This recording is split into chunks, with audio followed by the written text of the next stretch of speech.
All right, we're live. So we are going to play more Assassin's Creed Odyssey today, but I have to get in here and get this level prepped for my group. Um, and I figured I'd go ahead and talk about how we got our map in, as well as, let me fix this.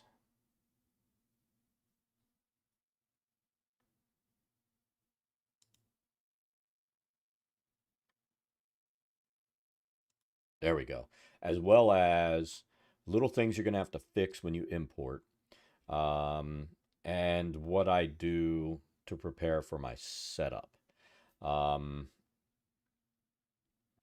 and I did some of this like mundane work before I got into stream because it is just very mundane. That's just what it is. But let's go ahead and get this going because I want to get this done by hour and 45 minutes in. So let's go ahead and do this.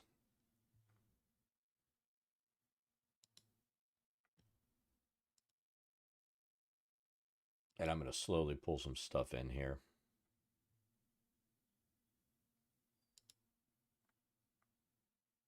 And I'm going to slowly pull some stuff in here. All right, so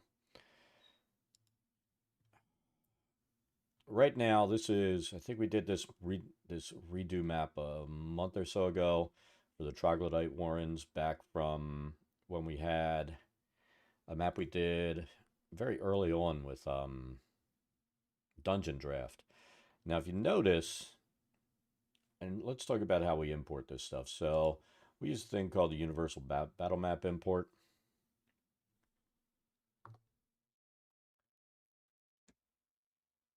Oh my God, I set this up. Oh, wrong screen.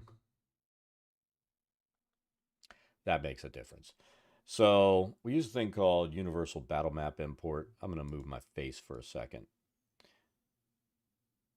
which you see right down here. And what that does, you'll go in, you'll set the scene name, um, and you can see what we did here. That's where the scene name came from. We call it. You can do it how you want. I'll name it arbitrarily. Sometimes I'll just name it the title of the level. Sometimes I'll say level 11 Troglodyte Warrens. It just really depends um, what I feel like doing. If you want to use a steady naming convention or something like that, that's fine. But you title it. This down here, I always leave it default. The fidelity is the one thing that you may want to mess with because it'll stop you having to do some of the stuff that we're going to do initially here while we're setting up. But I did want to show, usually I'll bump fidelity up, but it also creates a lot more points, which we're going to end up creating anyway. Um, but the higher the fidelity, the more accurate it'll be to the wall lines that you're drawing in from your dungeon draft map. Um, I just use the default fidelity, and this is what happens. And what will happen is your character,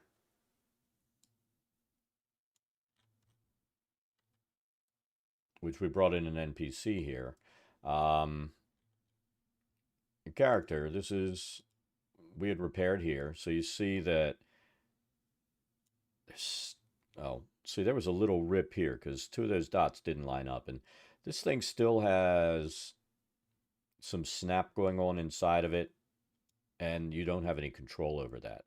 But like here, where these wall lines are cutting across this way, they're seeing the entire wall plus the inside of the mountain. You can leave it like that if you're fine with that, but it also means that, your characters are going to be able to place down in there. Um, and you don't want them doing that. So I pop those lines so they're hard to the walls themselves, and I'll repair them. Um, but the best way to get around that is, bump your fidelity up one or two areas. This is a very large map, so it's going to create a lot more points and lines inside of here. So you just have to take into account that those things are going to come into play. Then you would go in, click on your VTT, DD to VTT file, open, and it brings it in. We're not going to import it because we already did that. But it'll come in, it'll pop up top, and everything will work perfectly. Or almost perfectly. So because I decided to bring that in to demonstrate, I'm gonna repair these walls. I'm not gonna redo it. The other thing that you'll end up doing, what I'll do is drop these map markers in here. And this is your actual import from D&D Beyond. What I use to do this is a module called VTTA.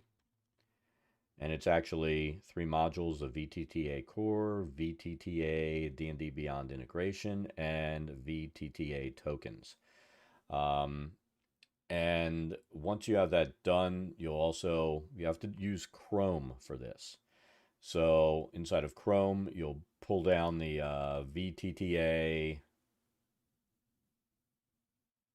which you can't see it up there, but you'll pull down the VTTA Chrome extension, and that allows you to activate it. And what you'll end up having is this. I've got that Chrome window open so I can see it over here, but I'm going to pull it down here. And this has the integration in it, like this flesh to stone. You'll see here, it didn't import that spell, but that spell is part of the compendium inside of the D&D system in Foundry, so you won't have to do it. But occasionally you have some stuff where if this is like this, it says it's missing, you import it, and you end up, excuse me, with those spell imports showing up under D&D Beyond Integration under items.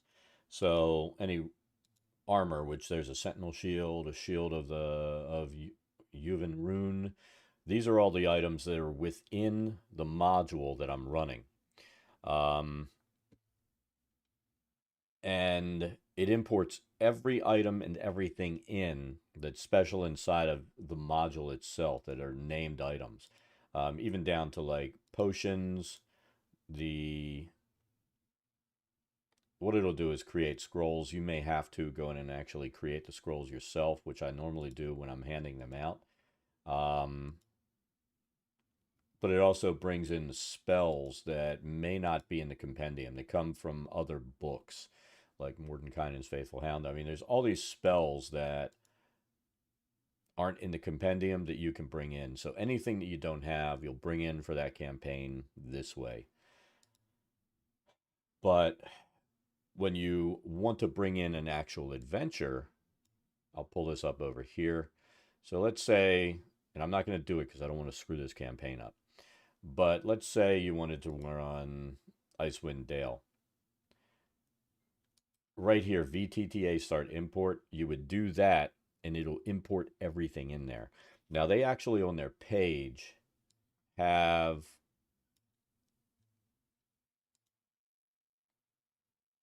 this is their page, vtta.io.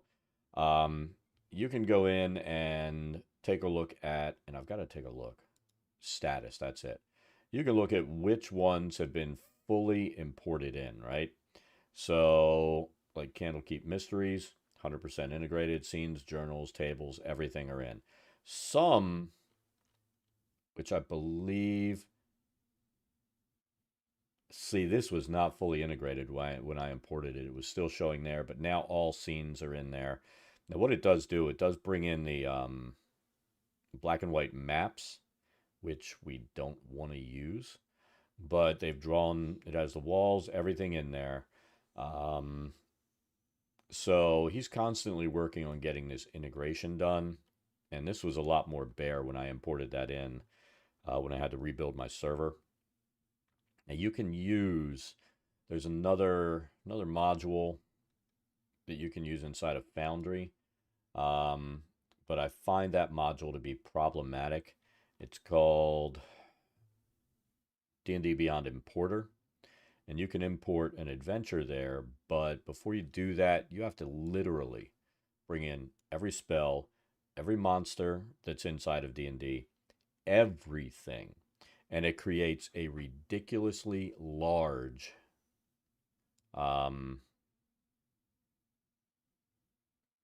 compendium on your server, and it makes for incredible load times. So I stopped using the D&D Beyond Importer and went back to VTTA, which is Virtual Tabletop Assets.io, because it only brings in what you need. And that's the most important thing. Only bring in what you need to your campaign. You don't need every spell in the book. You don't need every monster from every adventure and every module ever written. And that's what the D&D Beyond Importer brings in, and it creates massive piles of trouble for you. I mean, it literally crashed my existing server that I was running before because we came to a total standstill where people were taking forever to load in. And it's just not worth that. And you just have to think about all that stuff that's in there. That stuff that has to download to your client computers, your players, and you don't want that happening. So just my advice at this point moving forward is use vtta.io. They do have a Patreon. All of his stuff is free, but the guy works his ass off, so I go ahead and use the Patreon. I mean, I'm big on that. If somebody's working their ass off, getting stuff so that your campaign runs, you know, cut him some slack. It means that he can free up time to continue working on this stuff to make your campaigns work.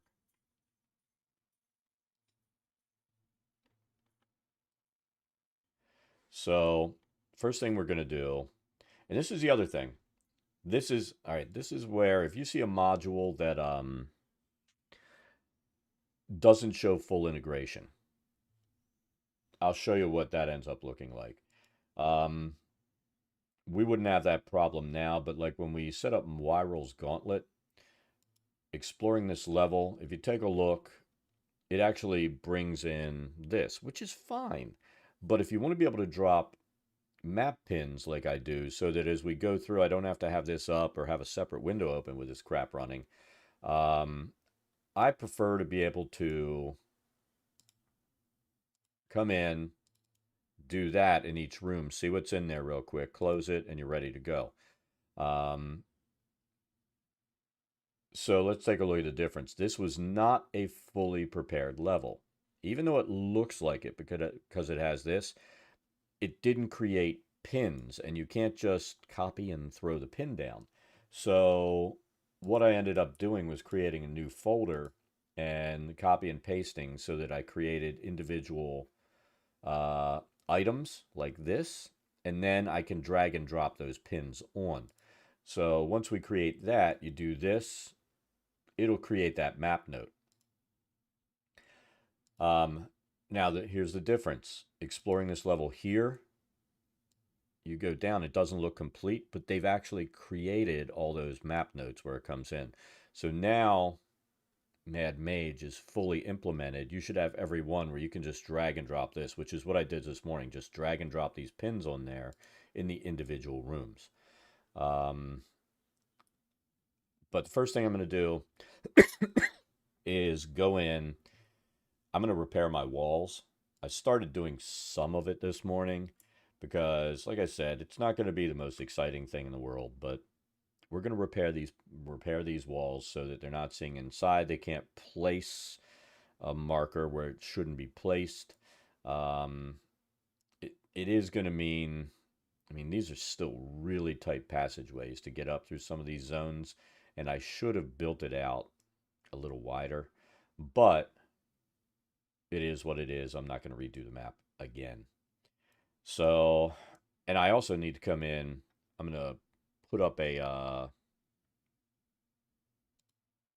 map to the side so I can see what's going on. Because we do need to, this is another thing. You can't create secret doors inside of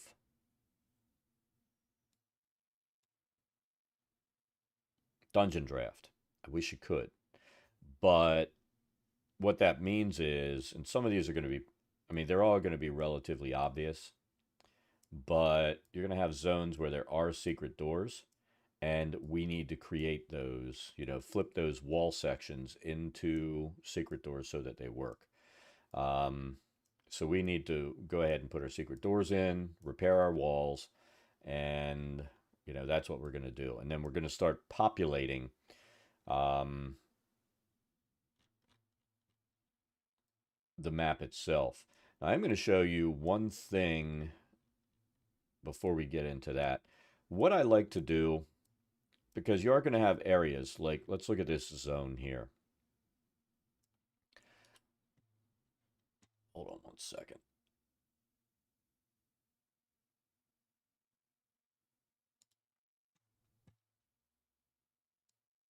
So this zone right here, that's a treasure hoard.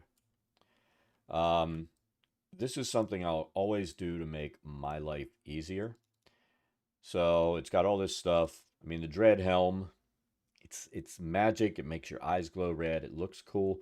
It doesn't give you anything extra. It's just, somebody, until they actually get a helmet or whatever, um, which they may never, that's magical, they can put this on and walk around and look like a crazed Skeletor glowing red eye guy. But this is something that I always do in my items folder. Let's close down the D&D Beyond integration.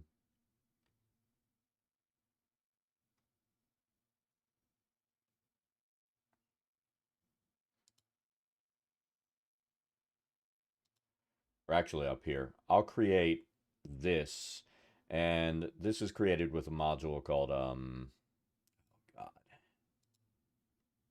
I have so goddamn many modules running.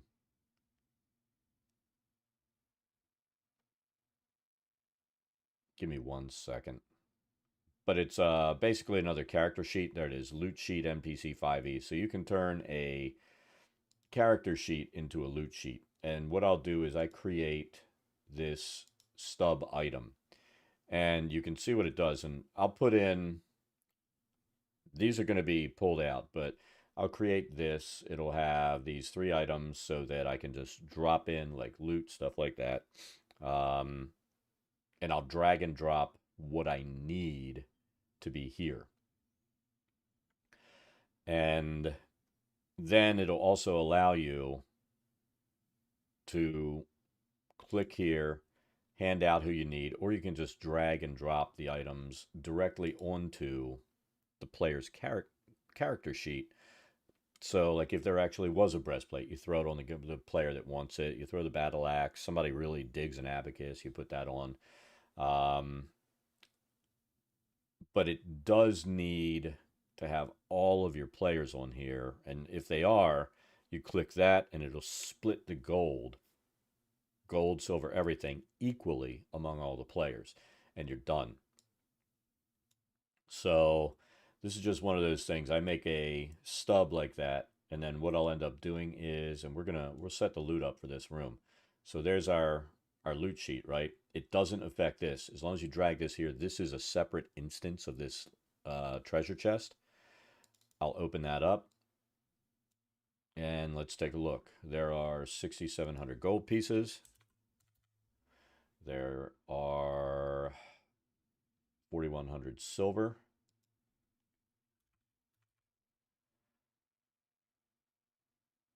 And that's all the coins. Now, and I do this because there's always going to be, here's the thing. I don't know about you, but I have players that if they, when I read this description, there's a golden onyx scorpion brooch. Somebody's going to go, oh, I want that to wear.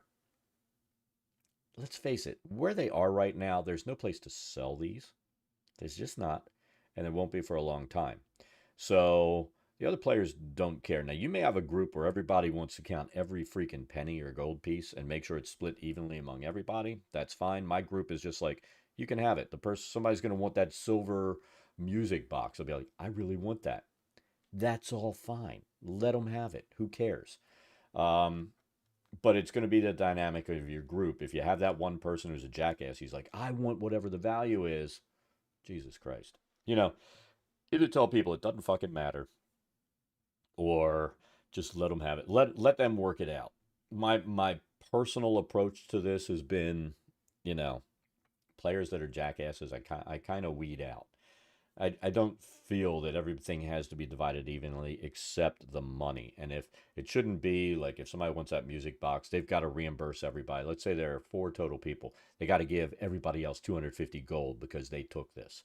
I mean, that's not the dynamic of how a group of friends or players should work, but it can be if you've got somebody who's just, you know, not wrapped that tight, I guess. I don't know.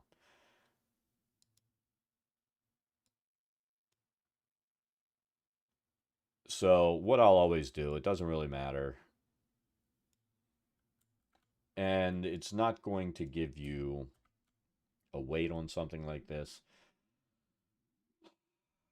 You know, it's not a, it's one, I don't know, can we create like 0.25? Let's see. We can. Price, we know it's 250 gold. Bam, it's done. So that's one of the loot items. And you're going to put that in loot. It's not equipment or anything else. We have the other thing. And we're not going to worry about a picture for this either. It doesn't matter. They just like knowing that it's in their inventory and they think it's cool. So silver music box, of elven design. If you're worried about caps, you can capitalize the things. I don't care. Um, Now, music box made of silver is probably going to be a couple pounds. I'll give it, no, there's one of them. I'll give it like 2 pounds. And this is worth 1,000 gold pieces. You don't even need to put any text down here. There's sometimes these items will be like that, and then they'll have like long drawn out text, and I'll copy paste, put that down there so they can see what's going on. It's up to you. And the rarity, stuff like that, doesn't even matter. So there's that. Now, let's take a look. The Dread Helm, I am guessing, was imported in our items directory. Wondrous items, I think that's what it is. There it is, watch. Bam, we drop it on there, it goes there. Now we get rid of our abacus, our breastplate, and our weapon that doesn't exist. That's the only thing that's there. Gold, some shiny stuff, and a funky helm. So we close that down. And now we click on it, open up like that. Now the other thing that I'll do, I always put this somewhere in here. There's not a literal chest there. So we do that, it's invisible, there are your items. It's super easy to set up.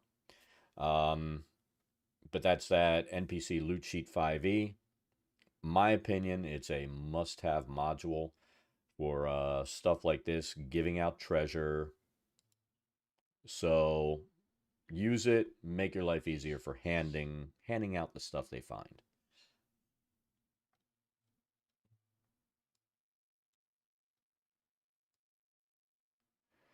All right, so I'm going to pull this map up on the side.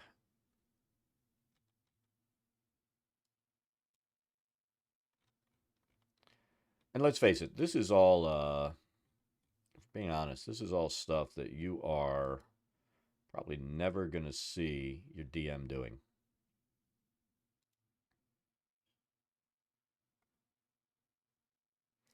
But this is all part of the preparation that your DM always does to get those games ready for you to play.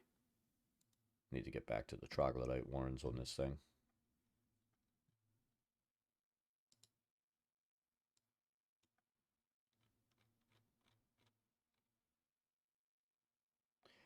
Now, maybe some DMs don't go to this extent, but I'm big on preparation.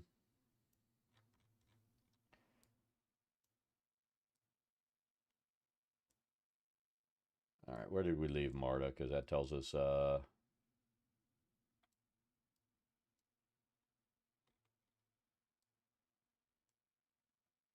we need to go.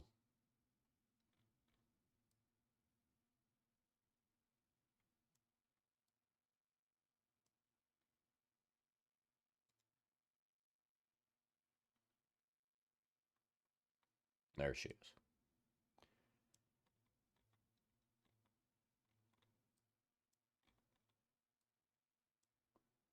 So, and there's a reason I pop this in here. I like to come in, click there, and after I repair the walls, and even before that, a lot of times I'll go through because there are going to be times when you bring stuff in and for some reason, um, and it looks like she's been in there, but she hasn't. Well, I mean, she has, but you know, you want to see where this shadow is running. And this will all be dark after it's all set up. But while I'm prepping, I leave it lit and, you know, see what I need to fix. Now, this is the other thing you want to do. Everything's dark, right? Make it dark. And then set up the vision on the individual tokens so that, you know, the vision that they have right now, we know it's dim and all, but this way the map is run the way it's supposed to run. And if you don't do this, you know, those people that don't have dark vision, they're going to be running around seeing everything and they should be blind unless they're carrying a light source. So this does allow you to play the game the way it's supposed to be played.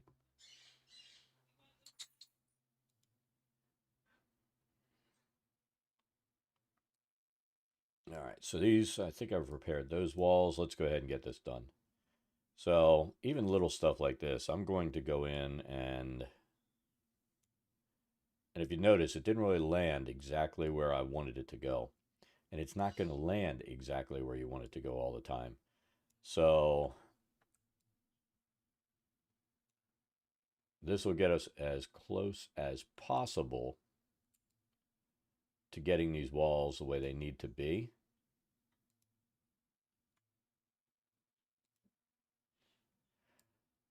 And you can tell that it's like a funky spot. If you drop it and it lands beside it, that's going to leave one of those little slashes where they can see where they shouldn't be able to see, or creates like this weird light leak. Um,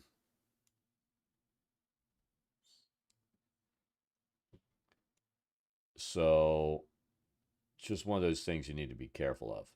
I'm going to get rid of that.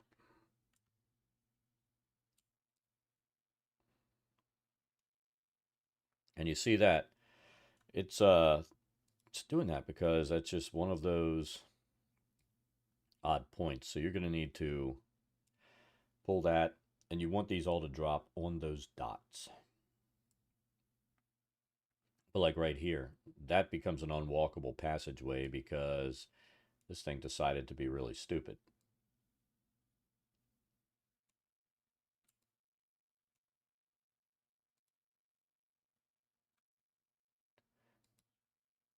And if you're doing this on PC, the way you can get those walls to automatically connect is to simply, you know, once we drag that over, hold down Control, and it comes right off the existing point. You want to let off Control unless you're going to do a whole bunch of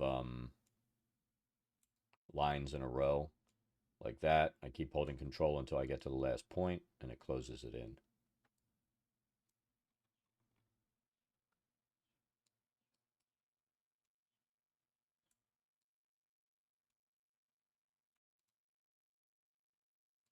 See, that would have left a gap, so we pull the other one down.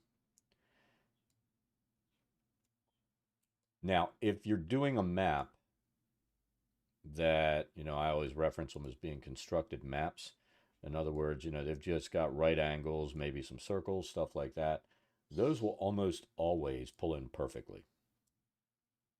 But because this was one where we had to come in and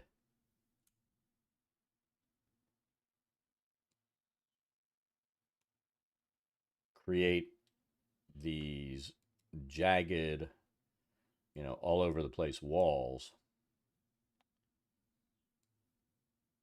you're going to have points that just are not going to want to behave. Like that one there. Even though I had control down, it jumped over to the side. So we're going to have to drag this here, because apparently that's the point it wants to use. There's not a lot we can do about that. Like right there, it did not do what it should have done.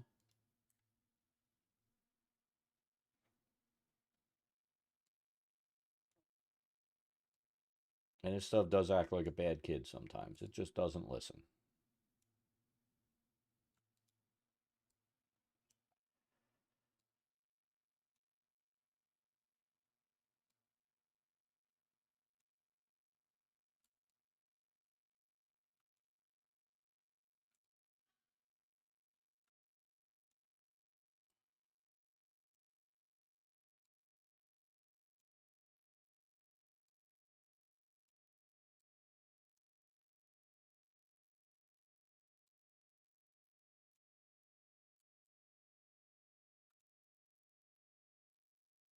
See that endpoint there?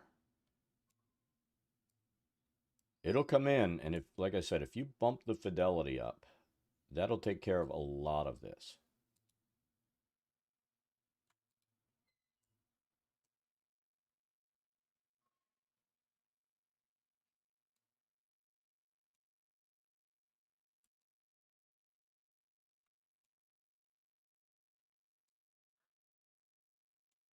And when I'm talking about fidelity, I'm always talking about the map importer, the battle map importer module.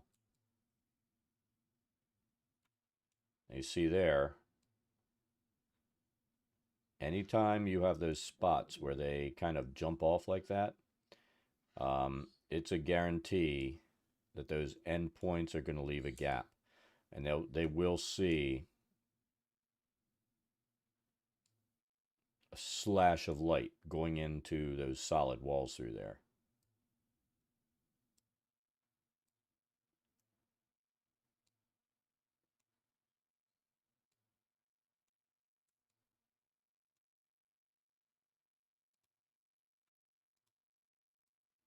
All right, that's good.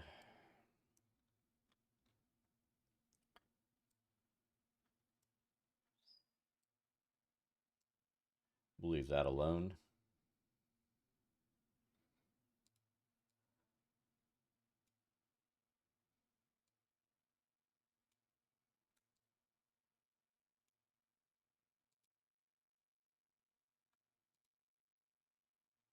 That works. This. And then we're going to have to come in. This is the other thing.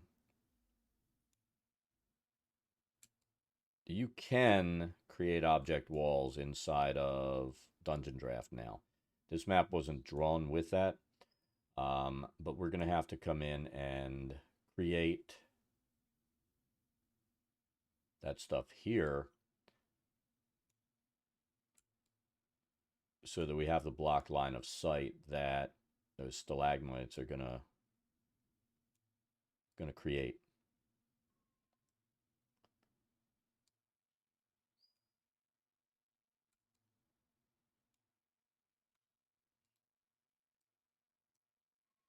Right there.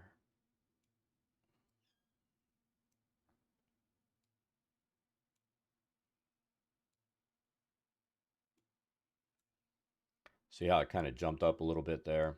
That tells us it would have done that. So sometimes if you've got an endpoint and you're not 100% sure, just go ahead and move it. See if it does anything weird. But that'll give you a solid stopping point so you don't have to make another adjustment.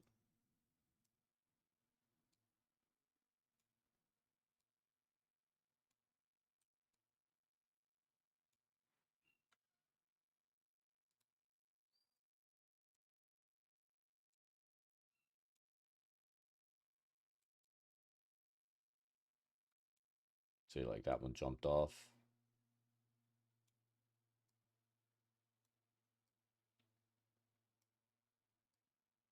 I'll probably leave that. Well, no, I won't because it's going to bother me.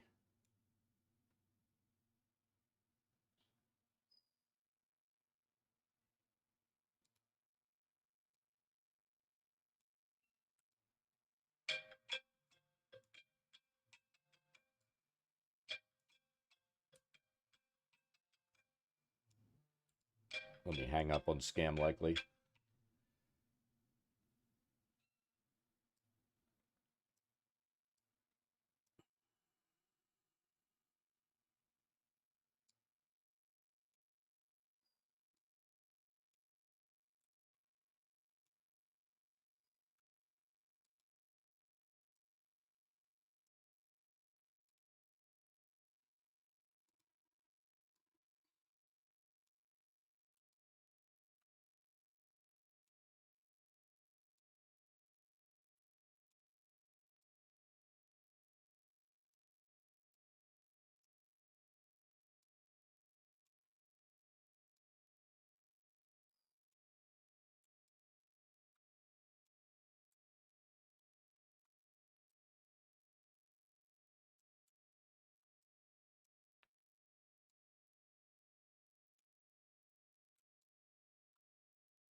Sometimes it'll do that instead of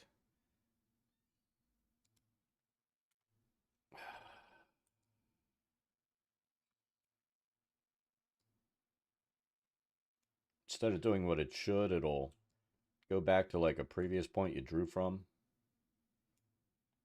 and just go crazy.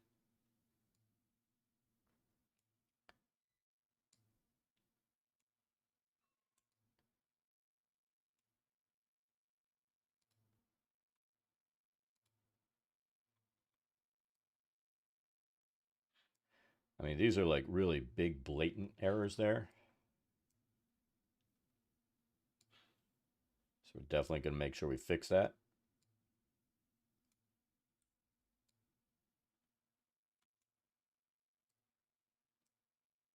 Probably leave that. I do want to open this corner up.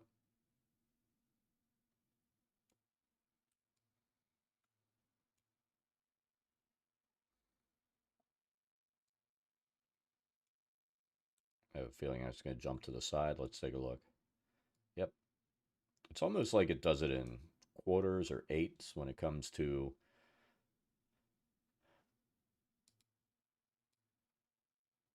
when it decides it's going to act up or not. See how it did that? It went straight to the point.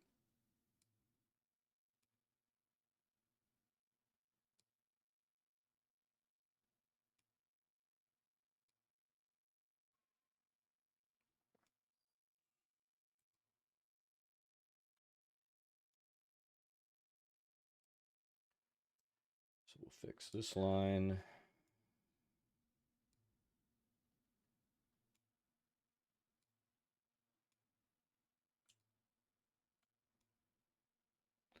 That's good. And yeah, we were planning to game today, and I realized there's a good chance my group's going to end up moving to this map today. It's possible. They have a major, somebody may die combat tonight. And then depending on how they handle the rest of the level. See that? It just jumped off, so we'll fix that.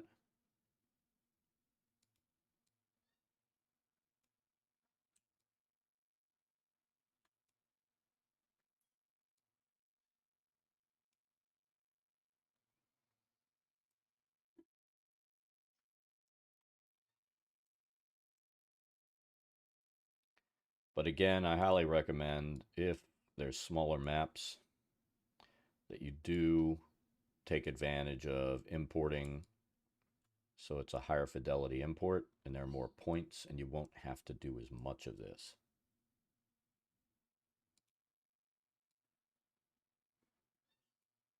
But the problem is, like a lot of these straight line runs, it's going to create a shit ton of points on those runs, and that will end up, again, every point is data that's got to transfer down, so it can create problems.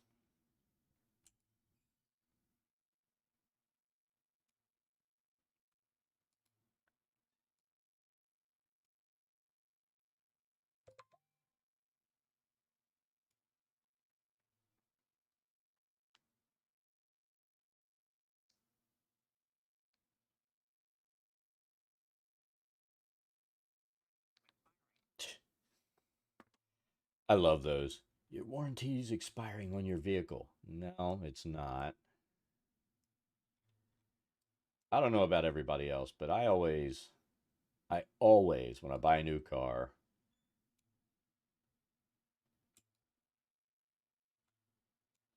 always buy the longest extended warranty because I'll keep a car forever.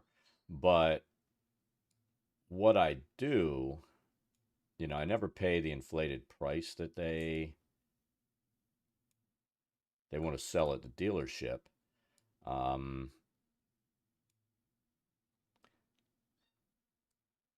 it's kind of funny because I buy a lot of Hondas, and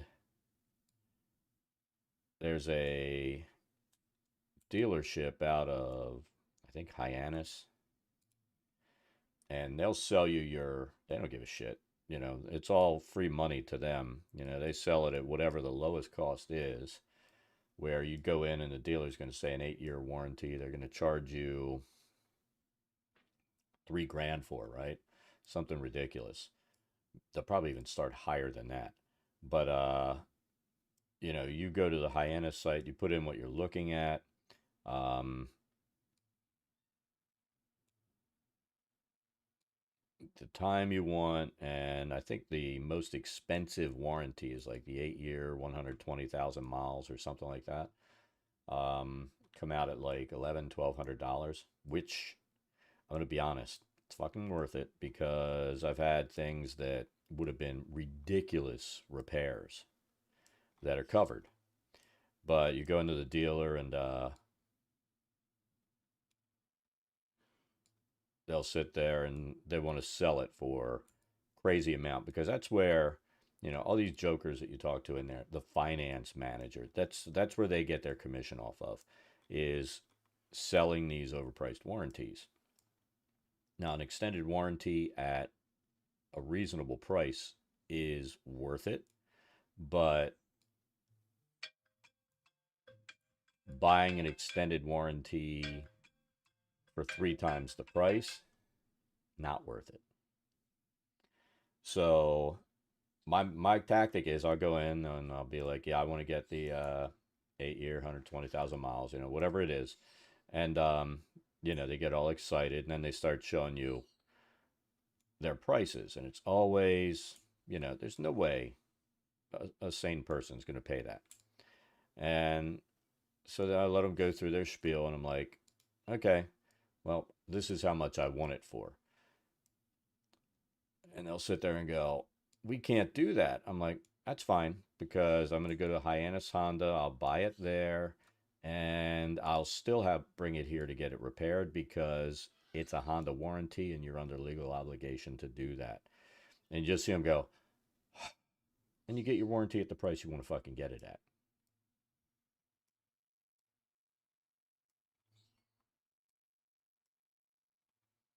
You know, the absolute feeling of defeat is totally worth it that you get to see. But I do that for every fucking car. And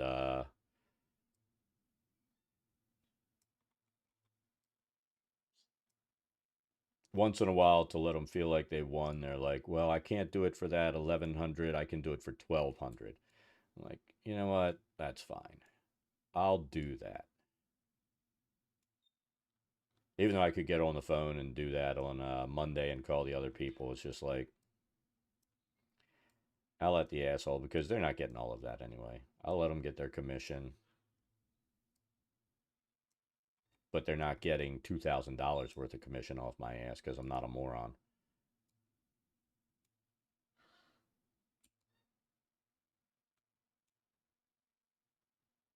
But I laugh every time that I see those because I know when my warranties expire, I get rid of my cars about the time they're expiring. And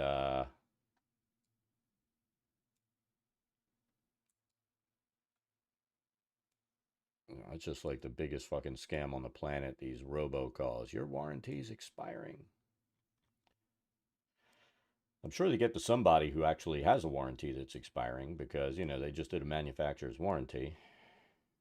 It's covered. When that transmission goes up or whatever after the manufacturer's warranty, it's not covered.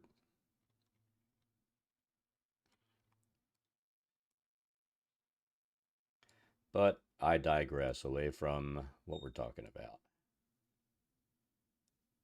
Those freaking robocalls. See, look what it did.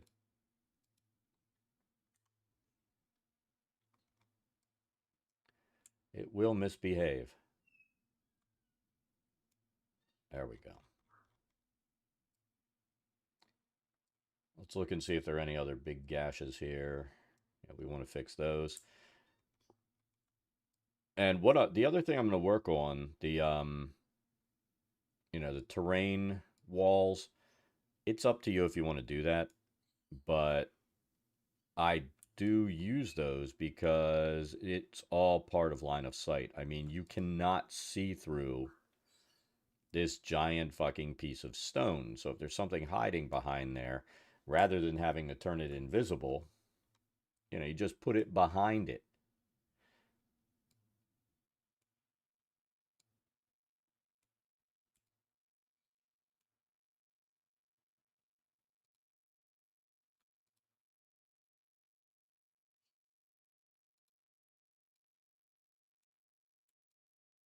And we're going to have quite a few of those terrain walls to have to draw in. Since this is a cavern, and you see these dots, that is a gap. We need to fix that.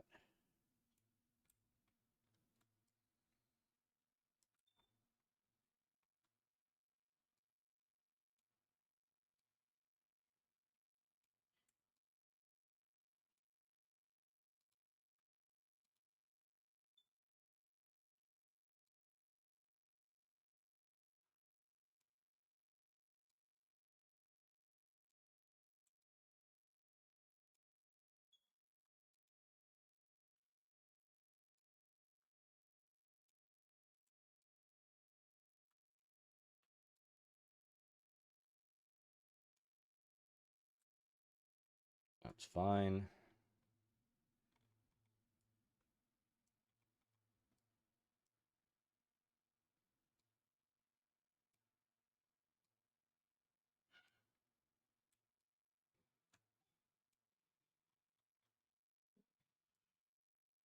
All right, so here, this is severely screwed up. So we need to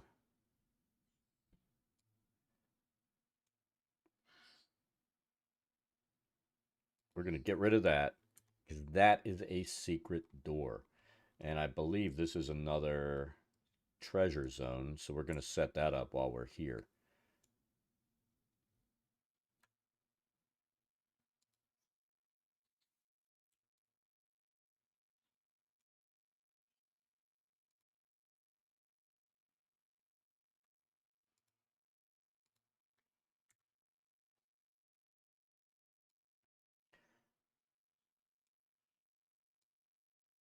And that's just one of those points where it's going to misbehave. All right, so here, that would be a door. That's a secret door. So here we're going to go from here to here. And if you notice, it's not really doing what it needs to do. But if we leave it like that, it gives us the overlap. And do we pull her off? I don't want multiples of her on the board.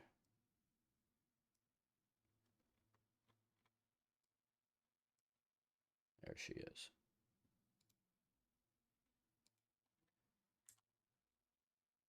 And there's a reason I'm doing that. I want to be able to see the zones she has not been in. So there it's showing the secret door. They can't see that. So you drop her in there. See, now it's blocked off perfectly, right? A normal door doesn't look like that. So they'll just see this wall unless we open it. But there's our secret door, and that's what you can see.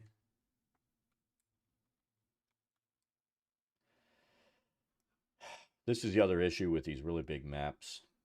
Because we have to keep it at 100 pixels, these things do become pixelated down here. But we're going to drop this in here.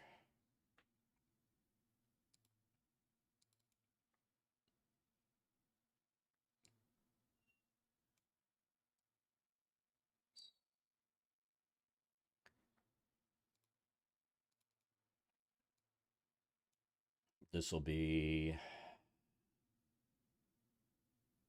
920 silver. Ooh boy, they're rich. A silvered longsword, 3 amethyst orbs. So if you're really, really, really worried about it,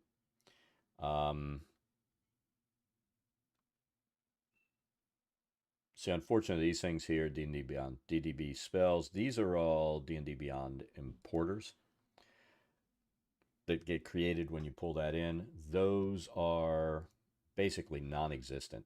So we could pull all these off because they don't exist, and I probably will do that. But that's all stuff that are going to be filled in when you use the importer. So it's ridiculous. Delete.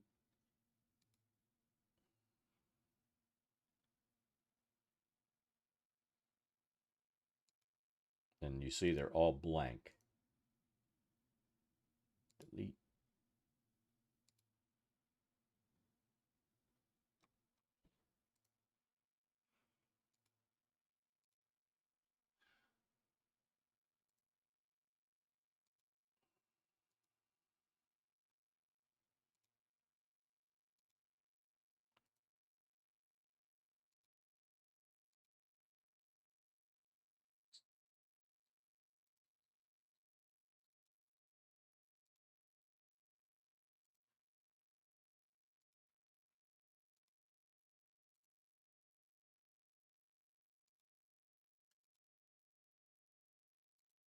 And honestly, this is the best thing you can do is go ahead and delete them. I should have done this a while ago.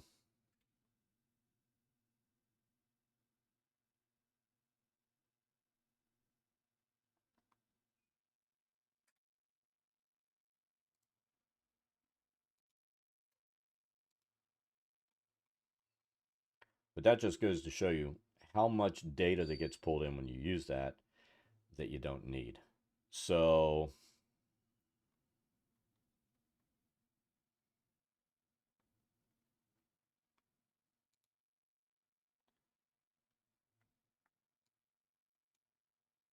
we need to find, we'll see if there's a silvered longsword. If there is, nope. But there's a real easy way to make that. So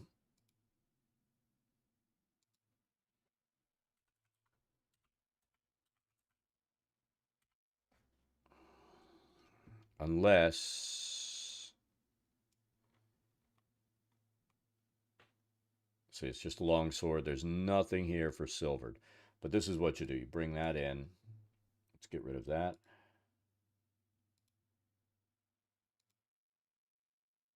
And we can edit this longsword, this specific one.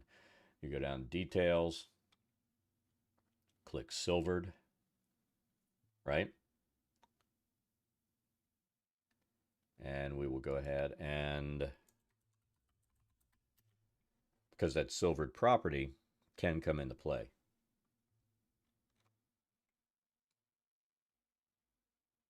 So that'll say the silvered property.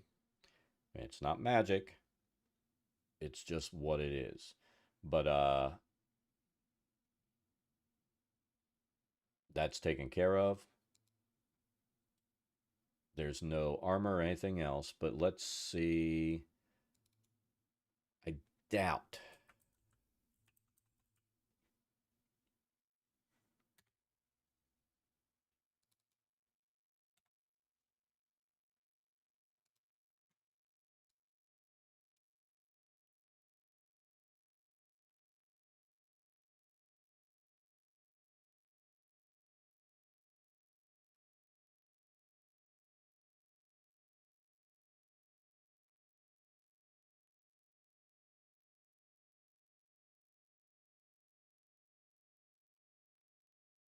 And I tell you what, I'm going to look here.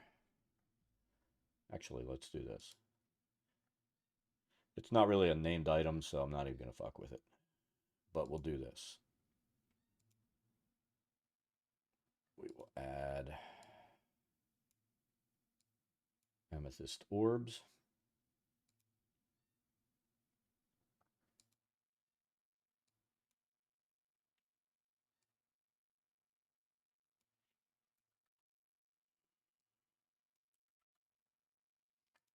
Three of them.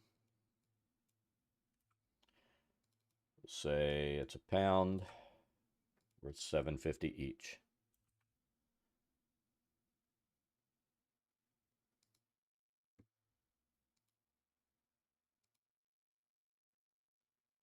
All right, so that room's fixed. Again, there's not an actual chest. We just put it there. That's our reference. And it's ready to go.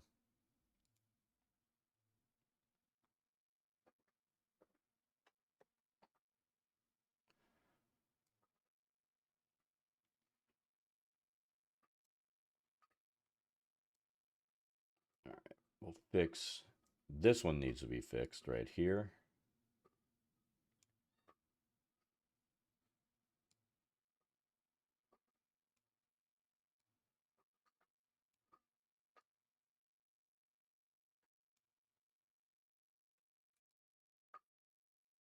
Oh, shoot.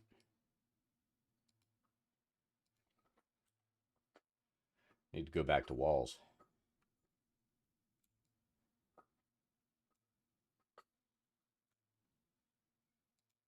That's fixed. Drop that there. There. And there.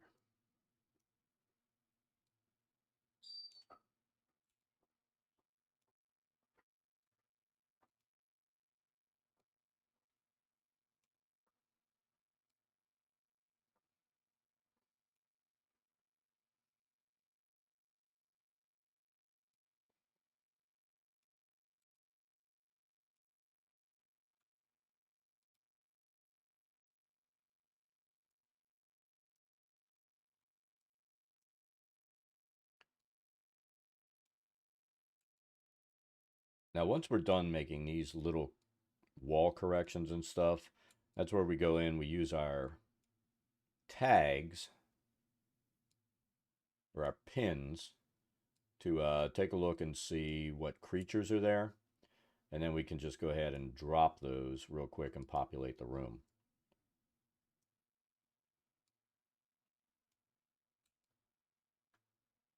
If I recall correctly, a lot of this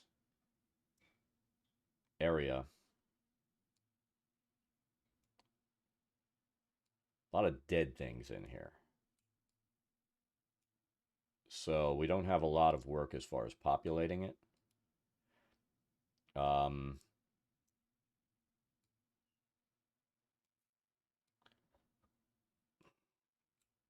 Now, unless you have like a murder hobo group, so everybody knows how much I hate murder hobos. But unless you have a murder hobo group, um, you know, this level is going to have a lot of potential for some role play.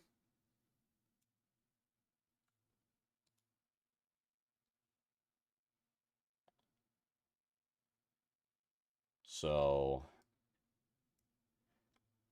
levels like this can be fun, and they can also be a DM's worst nightmare if you've got a group that's just fucking insane.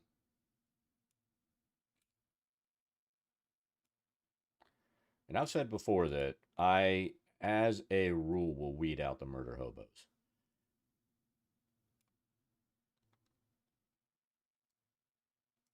You know, an idiot player can really destroy your game, especially if your group isn't made up of a group of idiot players.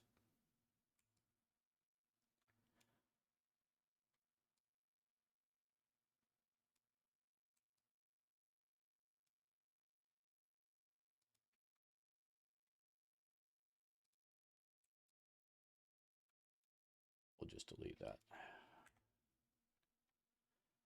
And yes, I am labeling all murder hobos as idiot players.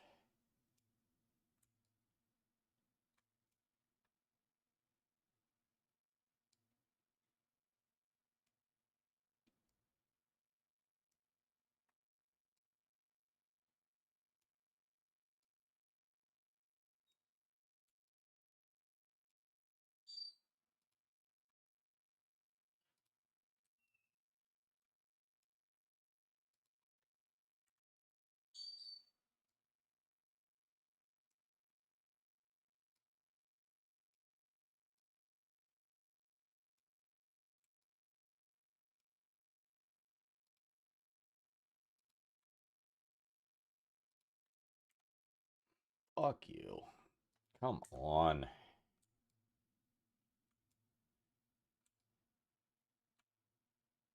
Sometimes I feel like you're almost better off not trying to get too far along using the, that control method. Control click. Because, like, if we just hold down control here, watch, because we're talking about it, the chain will run fine. But then it'll have times where it does exactly what it just did to us. And, you know, you end up not able to just do a quick, clean run. All right. That's fine. That's not fine.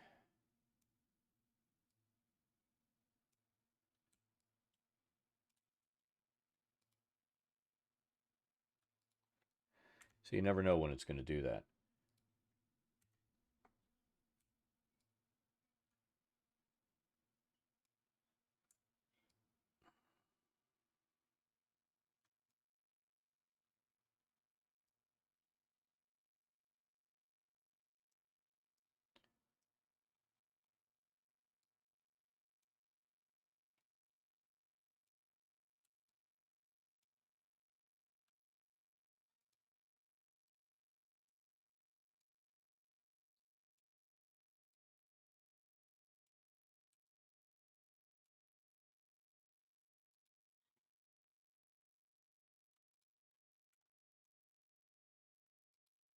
It's not even deleting the segment that we last drew.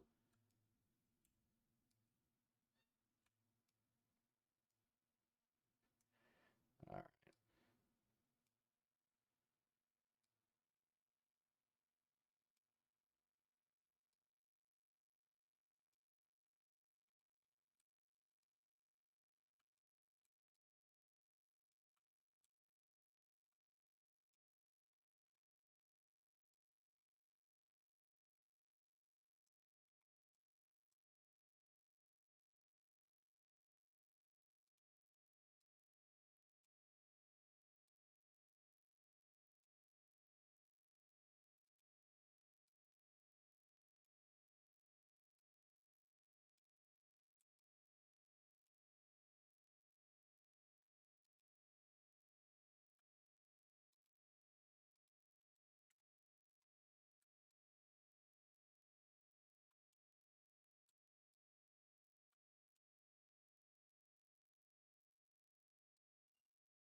see that point?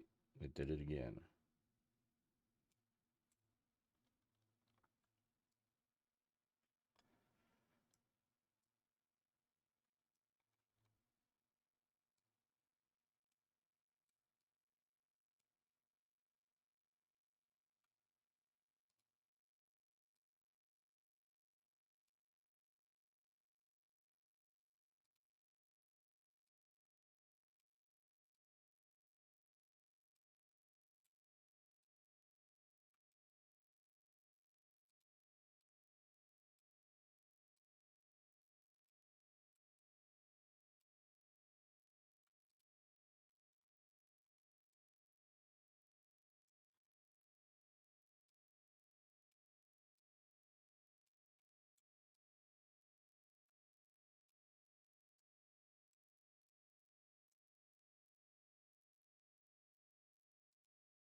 I have to take this.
My son called. He had his chat box on.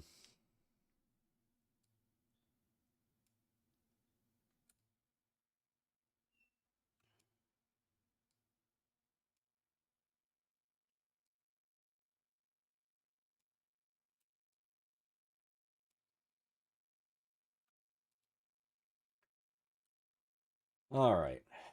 Yeah, like I said, this is the least exciting part of your game prep.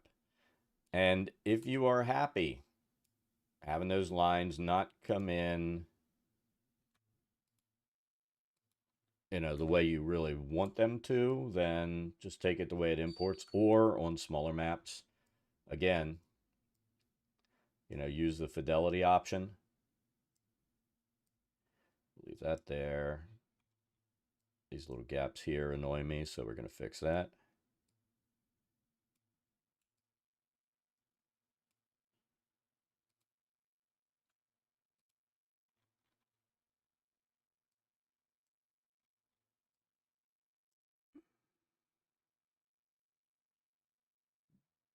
See right there, those are not meeting up. So we're going to do this and this.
It's always these columns of stone that don't like to translate in here very well.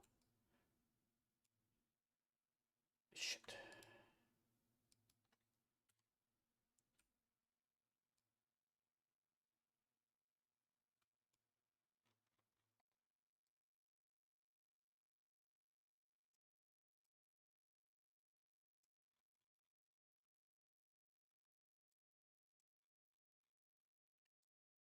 They're literally cutting corners here.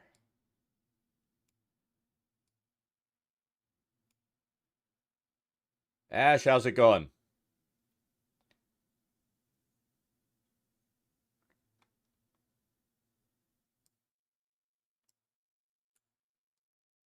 What leak hack?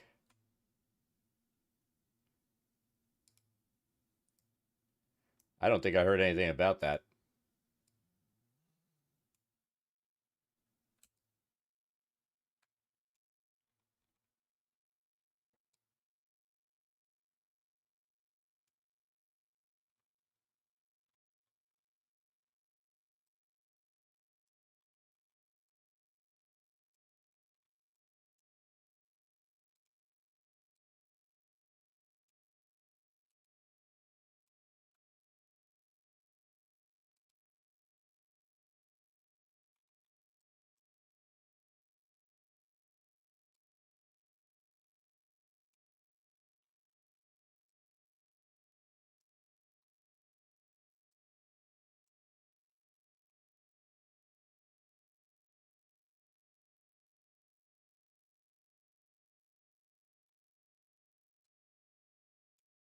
When did that happen?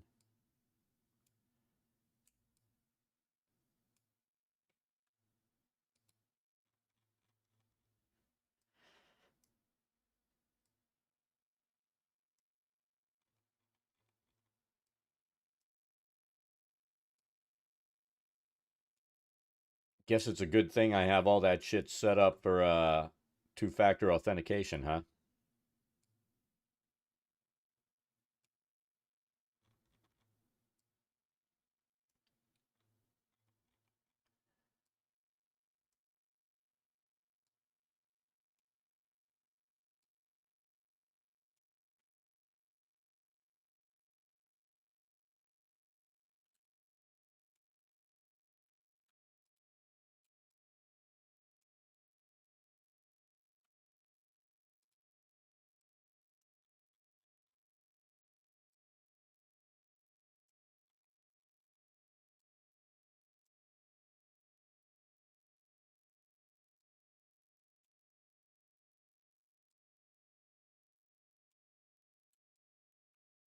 I wouldn't be surprised if it was little twats that were doing the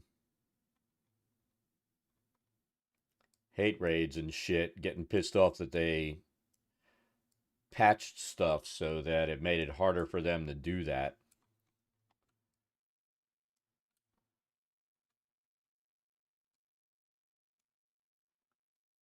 Can you imagine being bent out of shape because a company makes it harder for you to be a fucking little twat?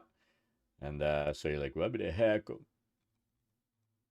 I can't harass people and call them bad names anymore, so I'm going to hack that company. Yeah, what a bunch of motherfucking losers.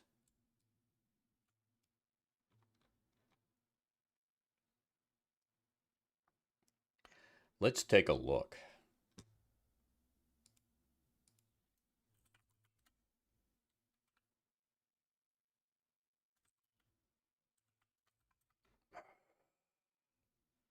Entirety of Twitch has been leaked.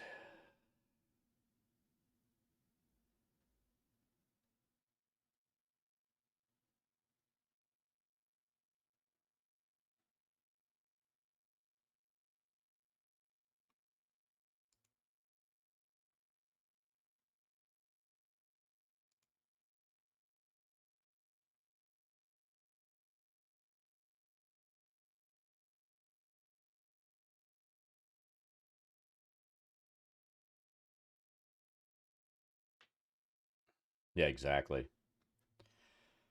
These fuckers that come in and start shit, it's like, you wouldn't do that to my face. Unless you want to be knocked the fuck out.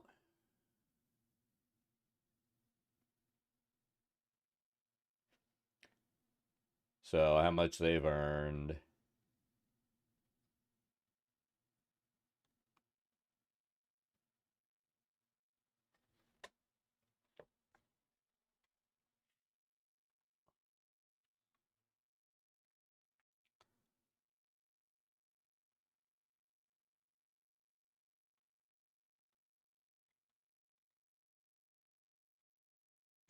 You know, all the money they have, you would figure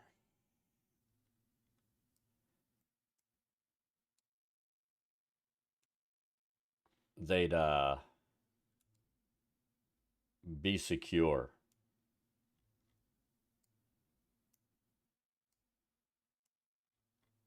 But it doesn't surprise me.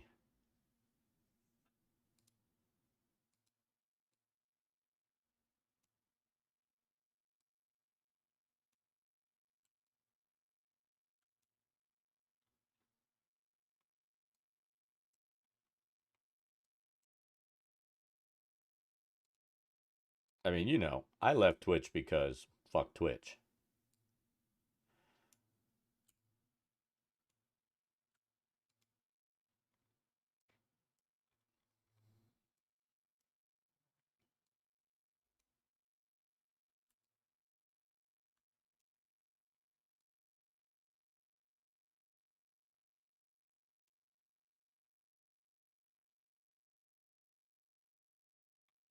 Yeah, but Facebook and Instagram, I mean, that's all the same company, and that was they changed something and they fucked up the coding. So it basically shut down, they shut down their own servers by accident. That was just piss poor coders. Oops, we didn't know changing that line of code would fuck everything up.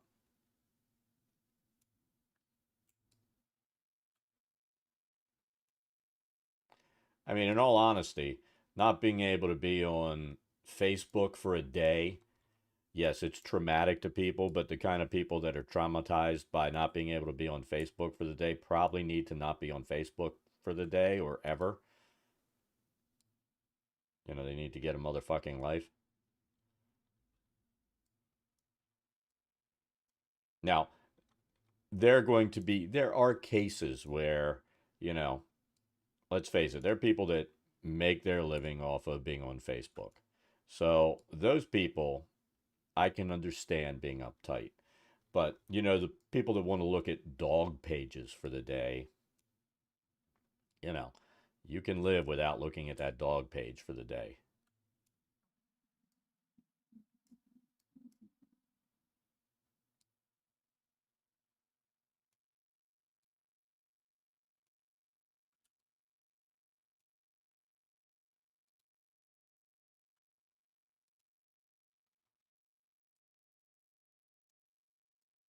And if you can't, again, get a fucking life.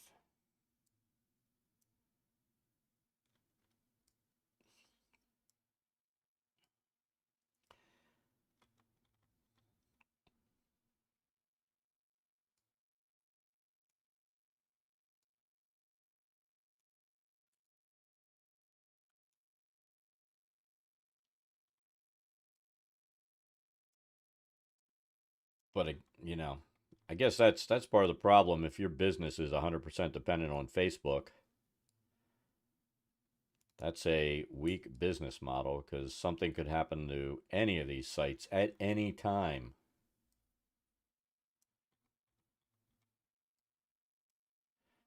You know, it's great while it's working, not so great during an outage. Oh shit, we have no revenue this week.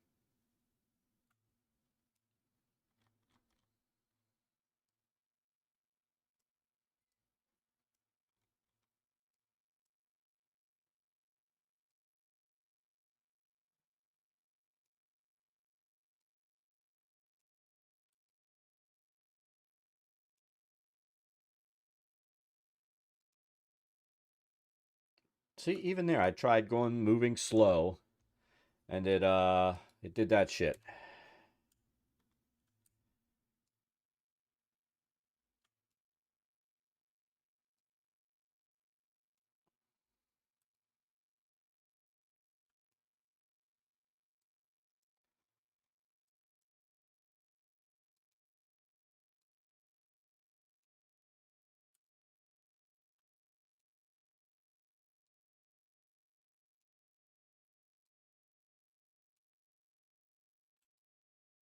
And you know, the justification that I read from the hackers, oh, doing it to encourage more competition. How does leaking somebody's earnings encourage more competition?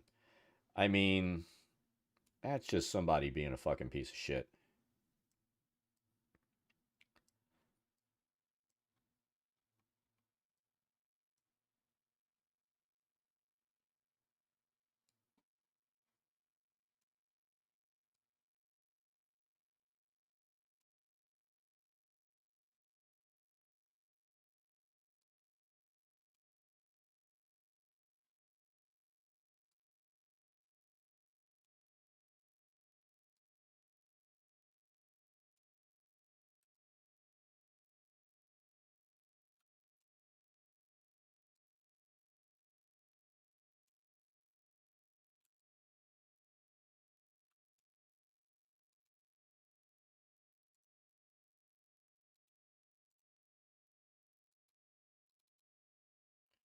All right, so this, can we change this?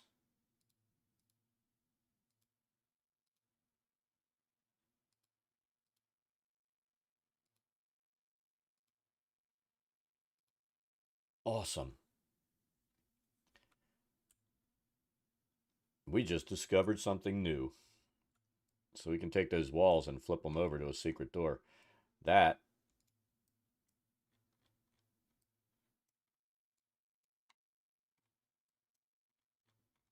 is awesome.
Here I got excited thinking maybe we finished all the walls.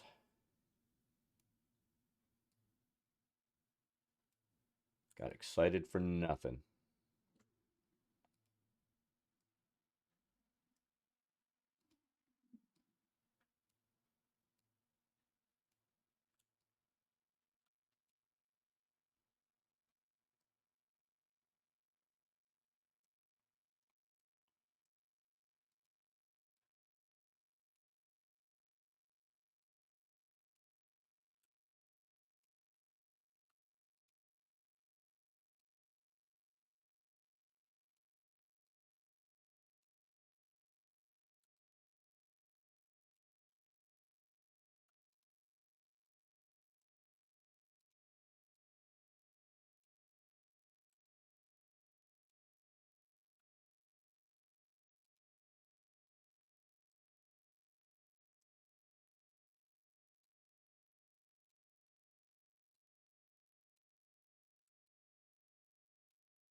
All right, we're going to make one more quick pass, see if we missed any corners.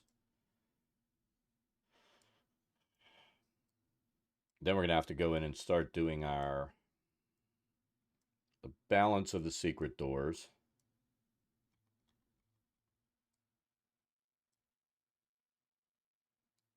So let's do this. We're going to drop this right here. Pull this back here. Pull that there and there.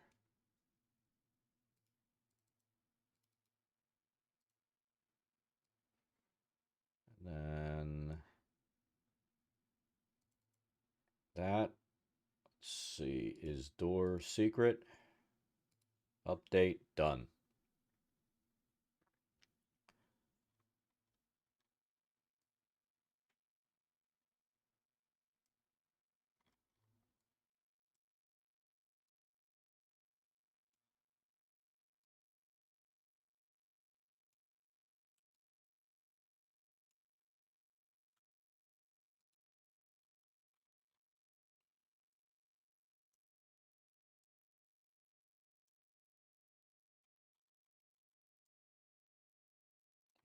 Wall looks fine.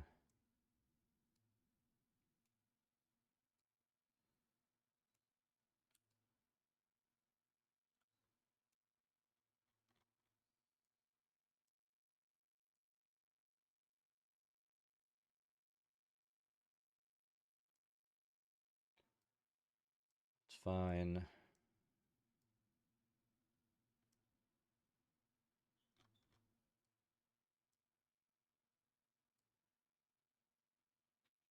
I think we're good now.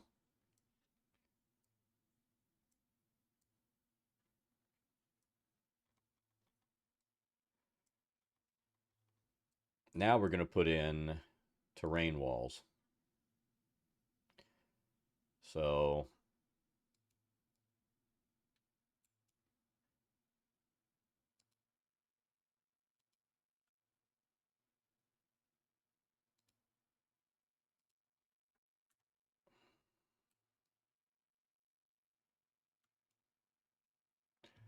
and let's drop our favorite NPC. And there it is.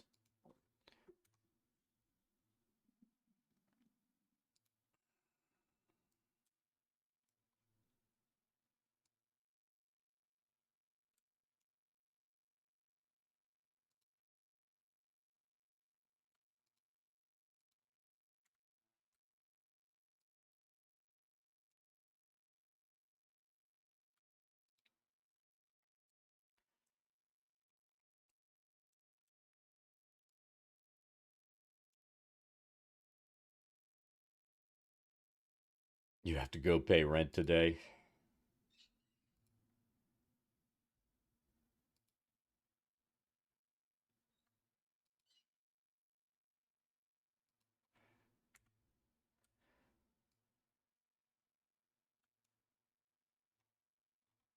Tell you what, I always hated the idea of renting. We had an apartment, I think the first year we were married. Um, then we used one of the, you know what? One of federal loan home programs and picked up our first house.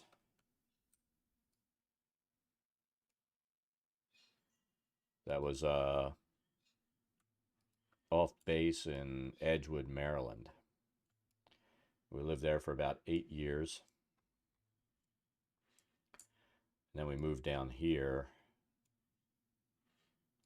And we've been in this house, geez, since January of 96.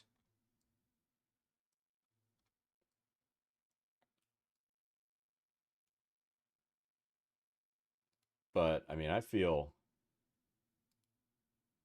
bad for kids now because the path to homeownership has gotten really steep.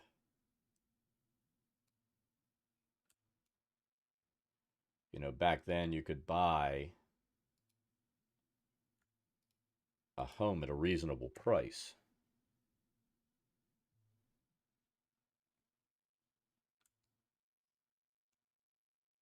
And that just doesn't exist anymore. I mean, unless you're in like a state where real estate hasn't gone insane, but I think that's like a mythical place now.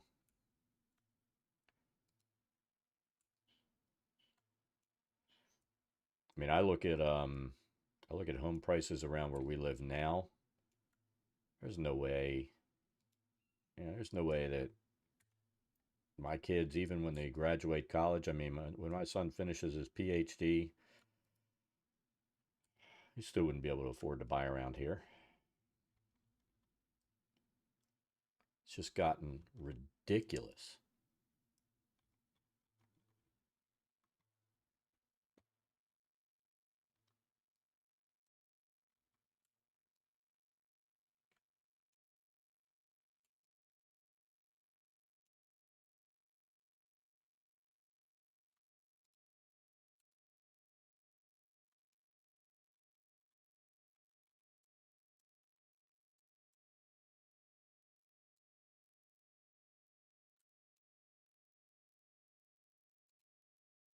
What the fuck?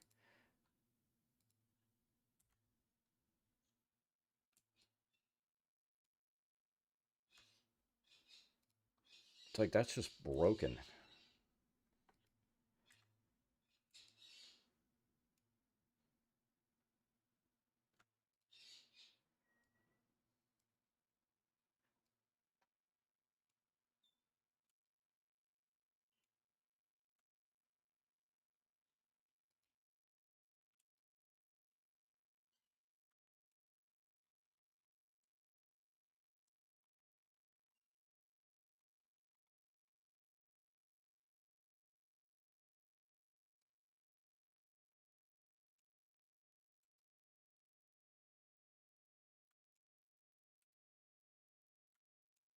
Let me guess, he took like a small bag of stuff out again instead of, you know, bringing a truck and moving all his shit out.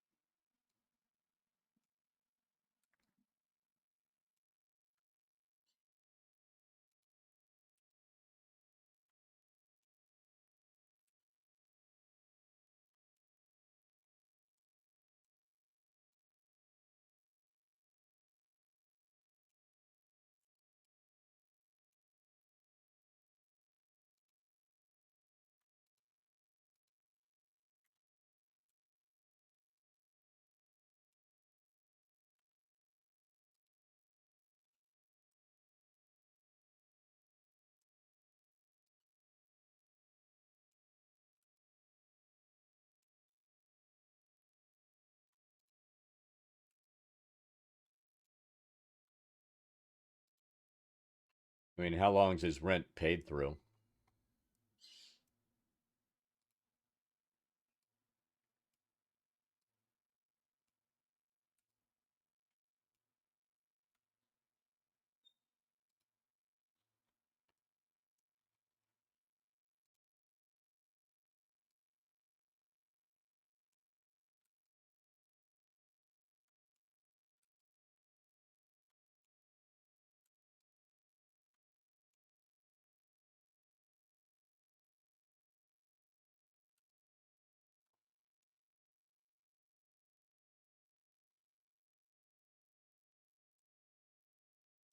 So all through this month, he just figures he can fuck with you and keep his shit there until the end of the month.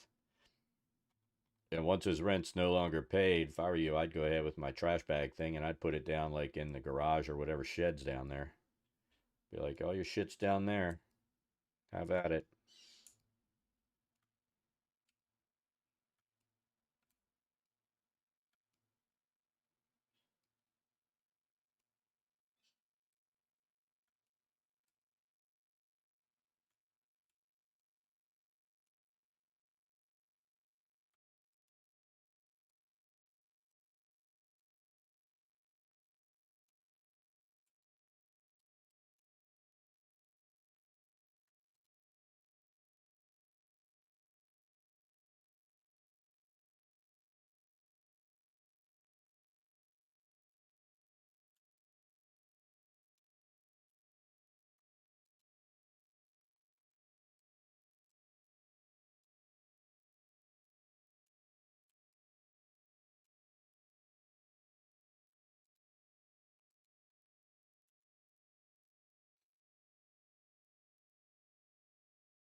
But as he moved that stuff out,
He sounds like somebody that's just not that committed to moving.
God damn it, why does it do that?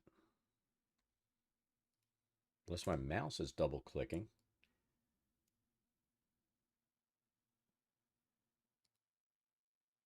Oh, I know why.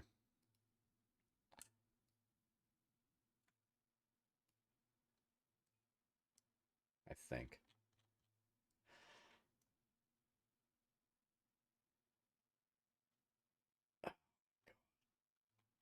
A jar of water and garlic. Why?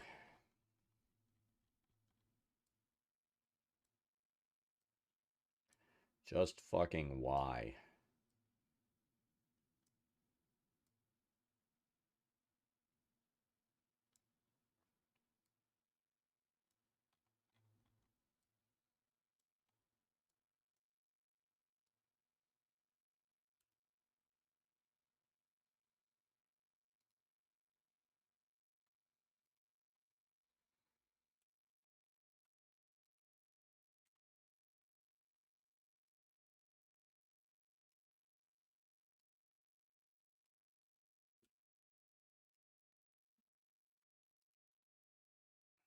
It's really starting to piss me off.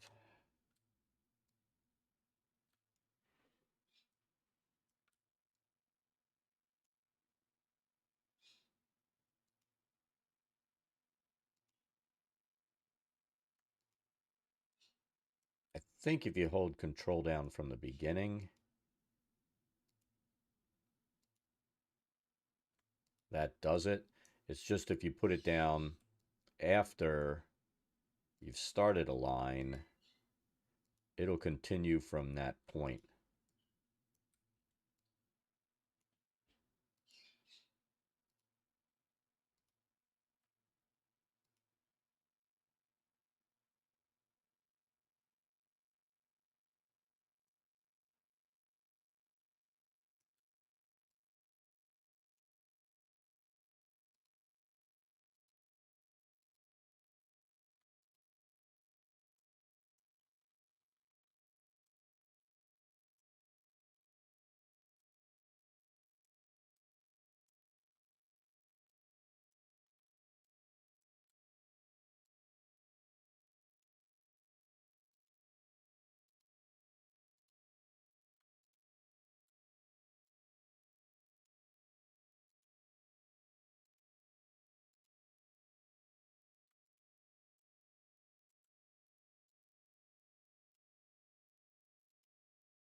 So much for that theory, huh?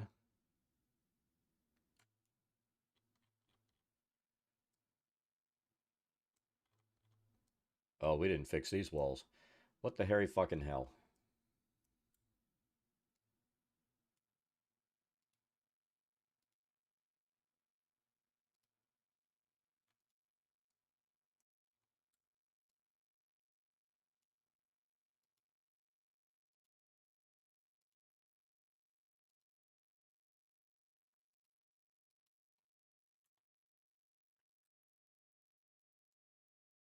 Yeah, I mean, if you're talking, and to make it viable, it'd have to be like oils.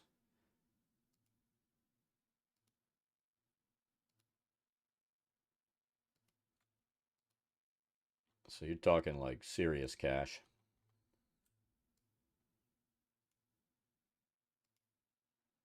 Anybody that works in that medium is not going to come cheap.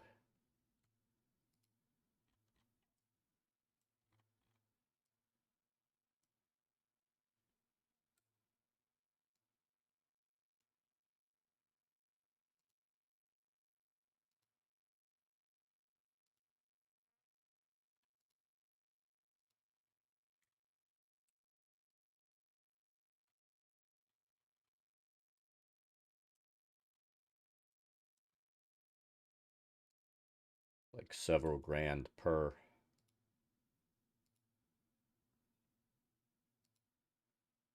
Shit.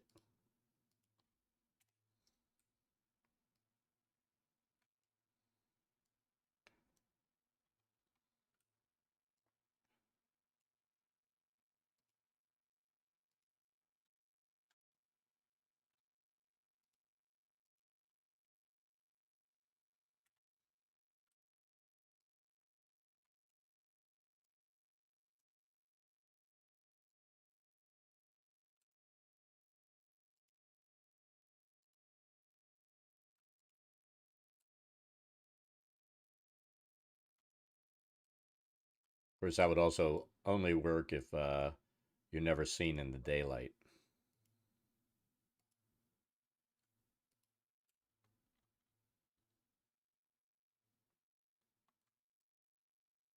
Is that it for those?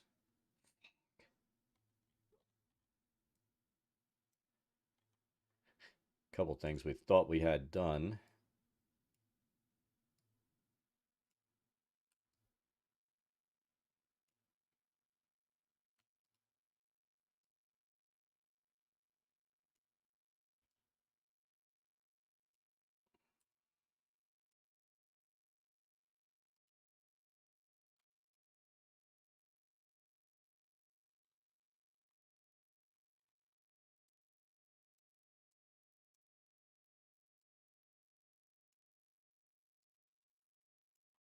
Yeah. All right, I'm going to put the be right back screen on, and I'll be right back. About 10 minutes.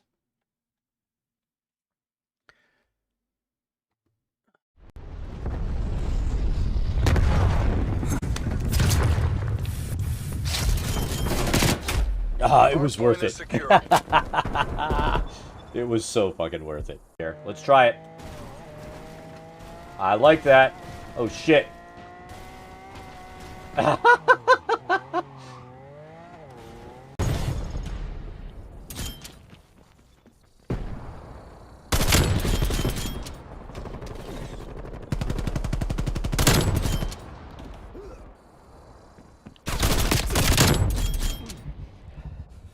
Spy plane available for tasking. Spy plane is never overhead. Die!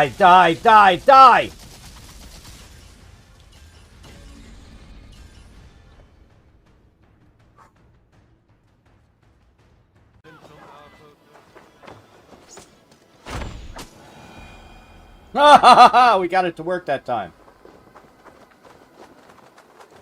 I knew we could do that, catch an arrow and shoot it back. But that was the first.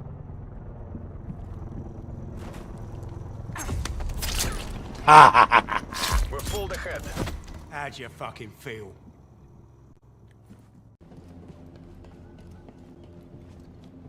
Yoda made it look easy because Yoda's a dick. Enemy spy plane inbound.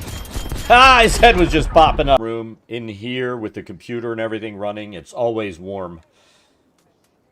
The wife's like, I want to go in the warm room. I'm like, no, you can't come into the warm room. You know, it's one of my rules. Anyone rude gets killed in a game. And he was rude. What's going on here? And it's funny because that's been the Mercer effect has been a nightmare for eggs. Let's see. Look, I don't even have to move it much. There's Thor. He's actually sitting up. That's all the excitement you get. Oh! How did we not get messed up there? How did that even happen? Generally, I'm going to say no. Dad is not good at this game.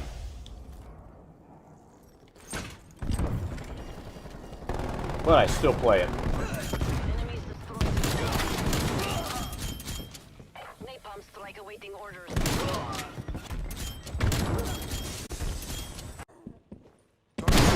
Hostile spy plane is still overhead.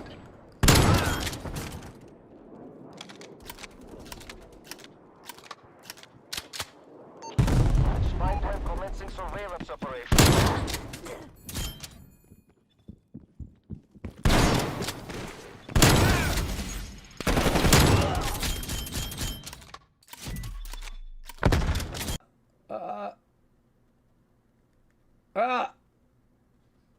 Like I said, you gotta tickle the spot.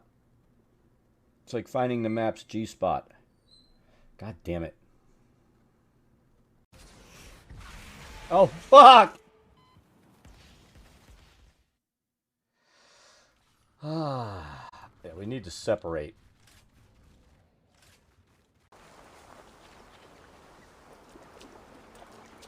I've always thought.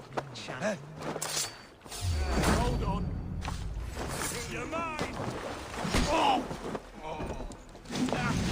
That's it. Die! God's justice away!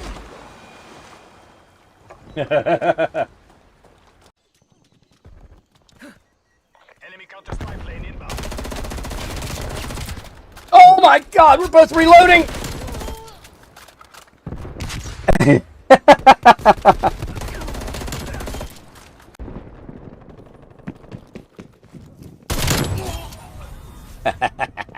Counter-strike deployment.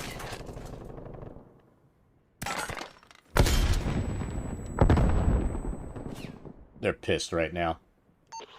Counter spy plane is.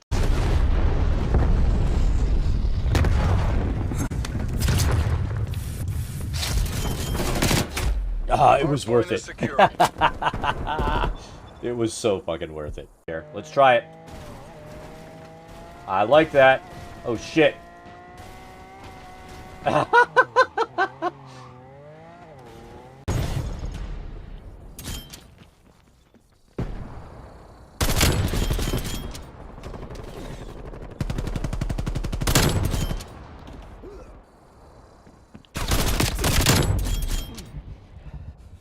Spy plane available for tasking. Spy plane is never overhead. Die, die, die, die, die!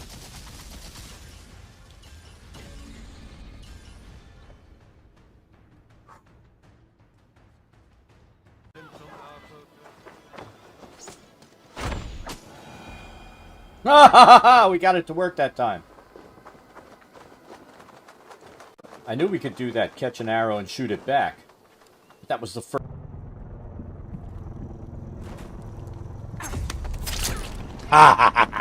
We're pulled ahead. How'd you fucking feel?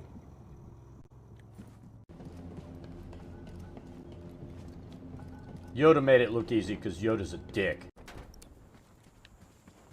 Enemy spy plane inbound. Ah, his head was just popping up. Room in here with the computer and everything running. It's always warm. The wife's like, I want to go in the warm room. I'm like, no, you can't come into the warm room.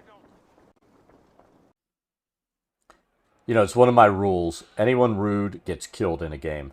And he was rude. What's going on here? And it's funny because that's been the Mercer effect has been a nightmare for eggs. Let's see. Look, I don't even have to move it much. There's Thor. He's actually sitting up. That's all the excitement you get. Oh! How did we not get messed up there? How did that even happen? Generally, I'm going to say no. Dad is not good at this game.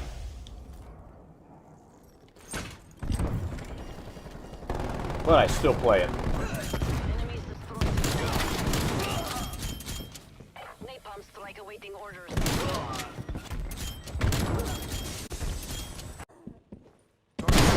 Hostile spy plane is just overhead.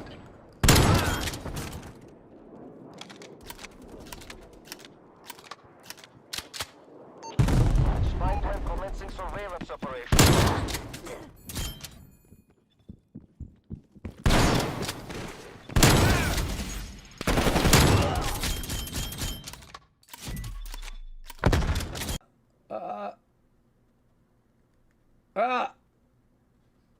Like I said, you gotta tickle the spot. It's like finding the map's G-spot. God damn it. Oh, fuck! Yeah, we need to separate.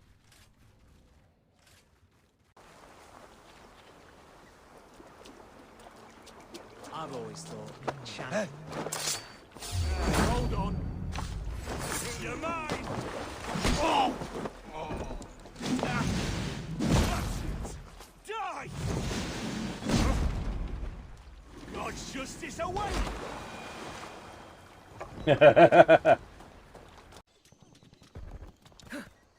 Enemy counter spy plane inbound. Oh my god, we're both reloading!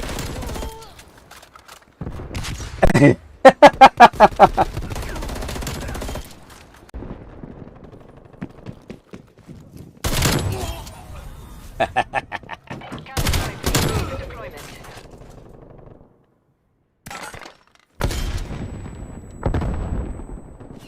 They're pissed right now.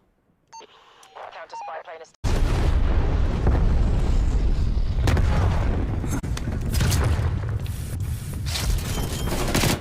Ah, it was worth Hardpoint is it. secure. It was so fucking worth it. Here, let's try it. I like that. Oh shit.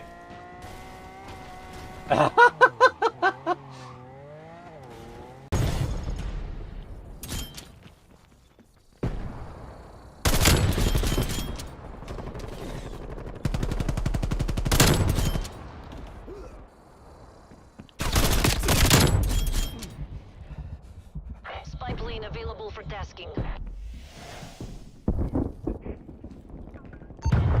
Spy plane is never overhead. Die!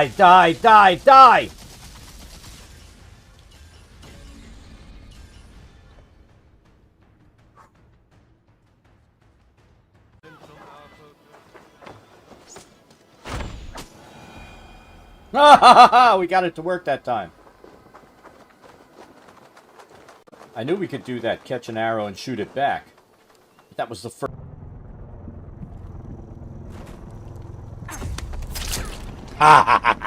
We're pulled ahead.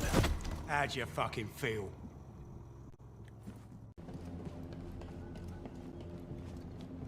Yoda made it look easy because Yoda's a dick. Enemy spy plane inbound. Ah, his head was just popping up. Room in here with the computer and everything running, it's always warm. The wife's like, I want to go in the warm room. I'm like, no, you can't come into the warm room. You know, it's one of my rules. Anyone rude gets killed in a game. And he was rude. What's going on here? And it's funny because that's been the Mercer effect has been a nightmare for eggs. Let's see. Look, I don't even have to move it much. There's Thor. He's actually sitting up. That's all the excitement you get. Oh! How did we not get messed up there? How did that even happen? Generally, I'm going to say no. Dad is not good at this game.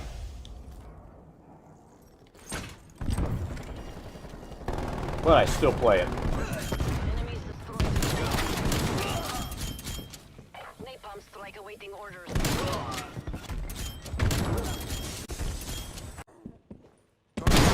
Hostile spy plane established overhead.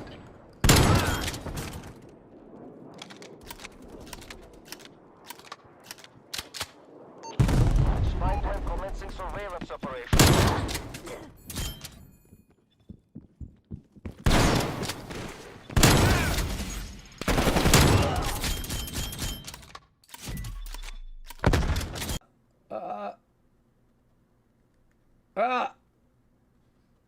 Like I said, you gotta tickle the spot. It's like finding the map's G-spot. God damn it. Oh, fuck! Ah, yeah, we need to separate.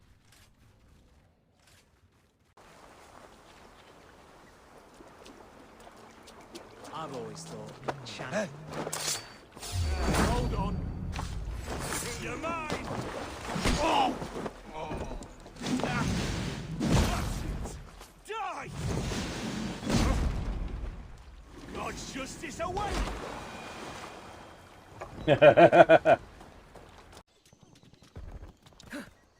Enemy counter spy plane inbound. Oh my god, we're both reloading!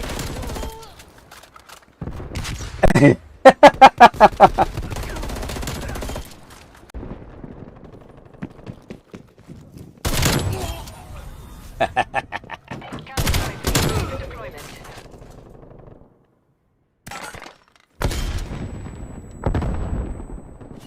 They're pissed right now. Counter spy plane is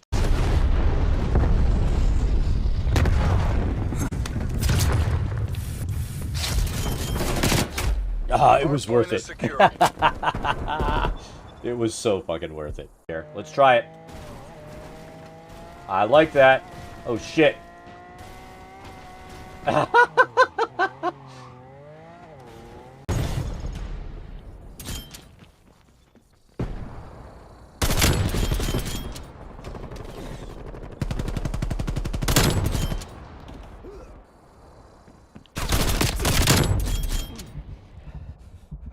spy plane available for tasking. Spy plane is never overhead. All right, we're back.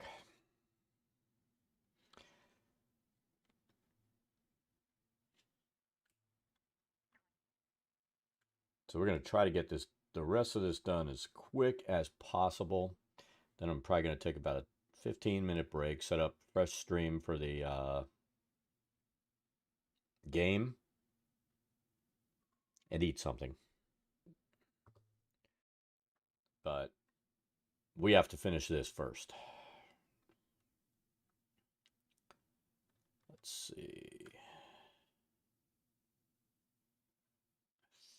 No, I'm not okay with this wall. Let's fix this.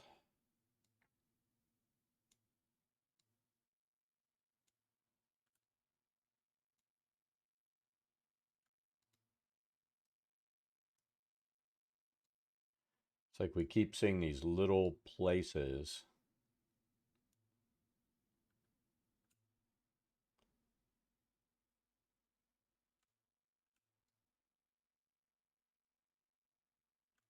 That we missed.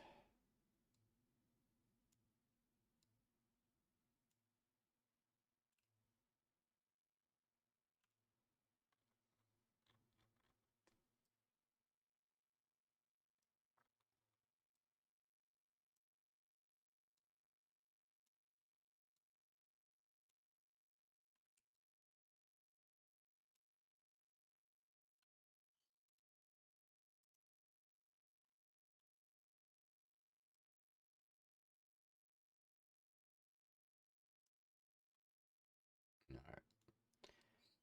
Did not expect to take this long to get this stuff prepped.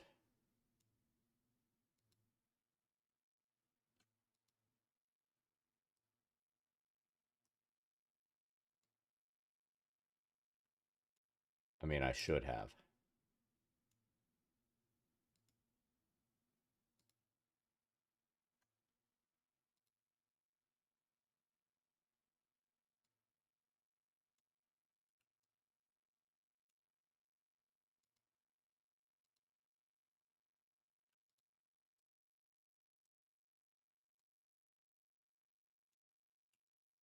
Some of this can be alleviated, though, now inside of Dungeon Draft, since you can set down objects so they block light. You just have to come in and select those objects or group select those walls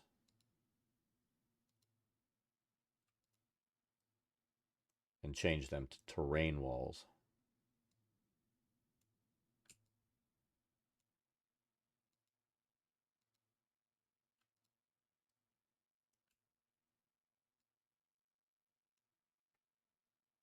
Which in the future we will probably do.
I'm going to double check and make sure that all of those are done.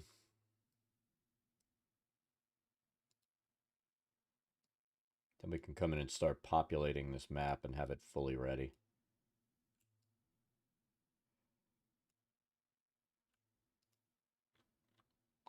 And what we'll do when we come in here, you know, like we did earlier, let's say there's a monster that has something specific on it that's an item. I prefer, instead of, you know, having to worry about it later, we'll create a chest and put it in the room for the stuff that's on that creature as well.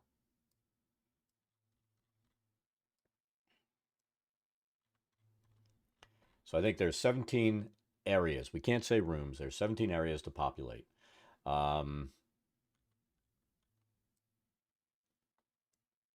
We're going to start with zone 1 and work our way through. Okay, I think this is another secret door here. So let's turn that into a secret door.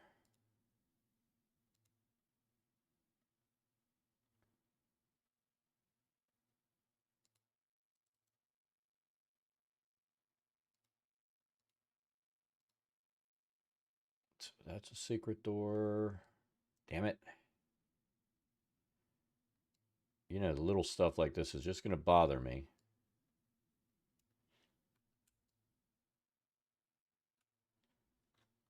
So I have to fix it. All right, that's a secret door. Let's look at this map. Top zone.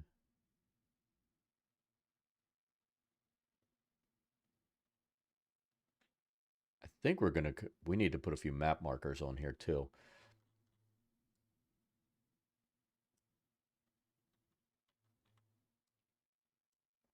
So 9A, right here, is a trap.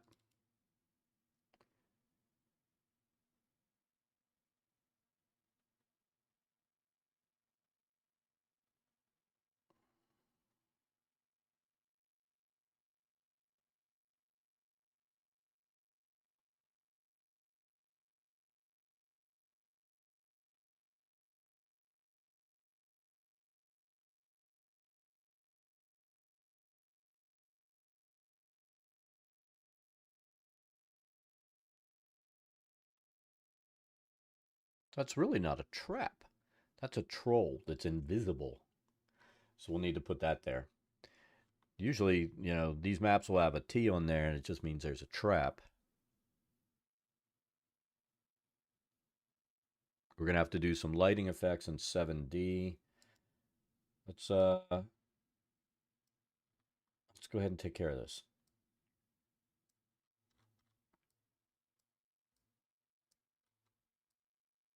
So here's our entry zone.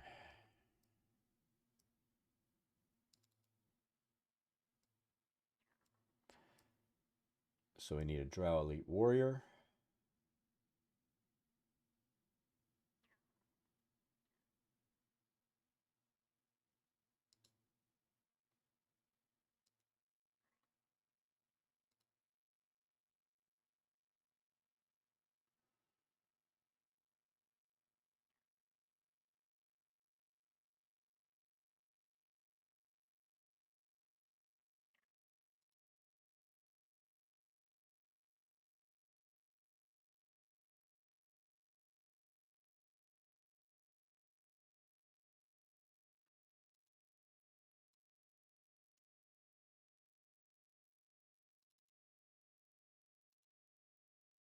And 6 Drow.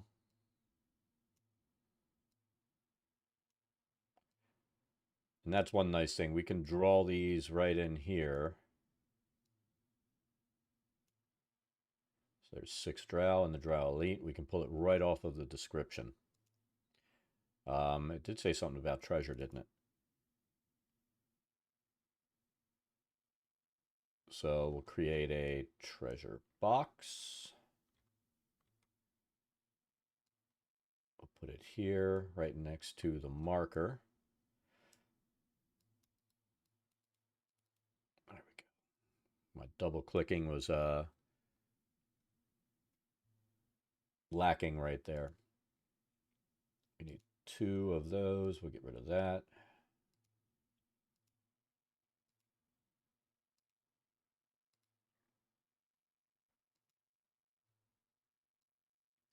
Now, let's be honest. Every creature your group's going to run into is going to be carrying stuff. Like the Drow Elite Warriors are going to have their swords, they're going to have their hand crossbows, all that kind of shit, right? I never create loot for that. There comes a point that you can only have, excuse me, so many of those in your possession. And it all weighs. So if you're going to let your characters grab every bit of shit that they can find, you also need to start making them worry about encumbrance, because there's no way that you can carry unlimited stuff. I don't allow it. Honestly, no DM should. You shouldn't be like, oh yeah, you can carry whatever you want, however much you want, and you look and they're carrying 1,000 pounds worth of shit. They can't do it. So that's just bad DMing.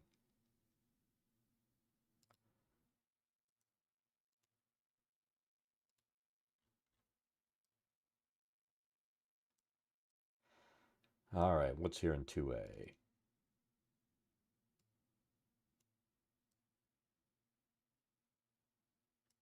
"22 adult troglodytes." Jesus Christ.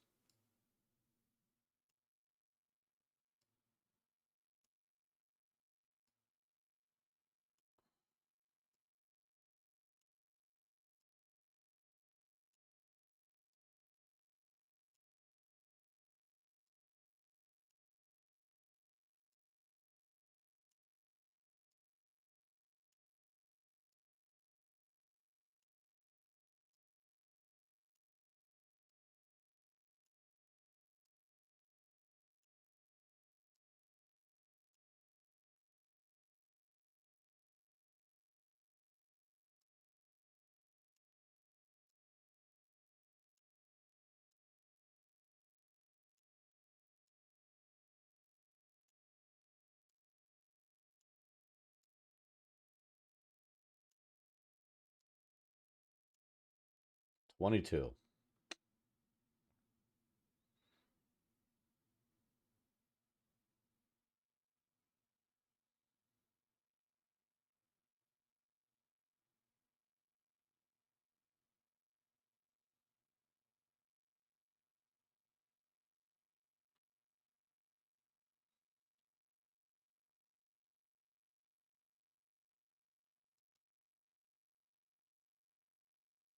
You can always check and see if that stuff hasn't been brought in by clicking that B that's on there. And then you can bring it in.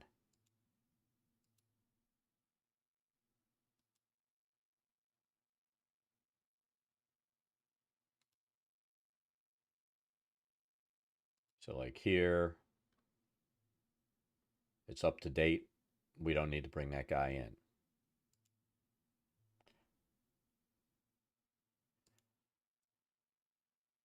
All right, 2B. There's nothing there except the arch gate that's right here. I'm going to pull that troglodyte down there for a second.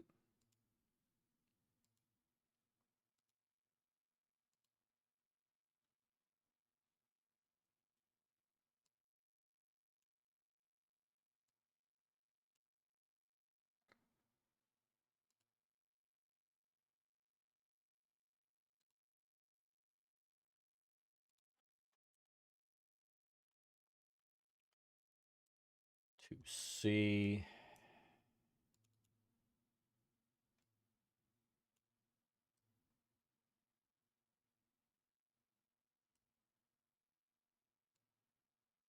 One, two.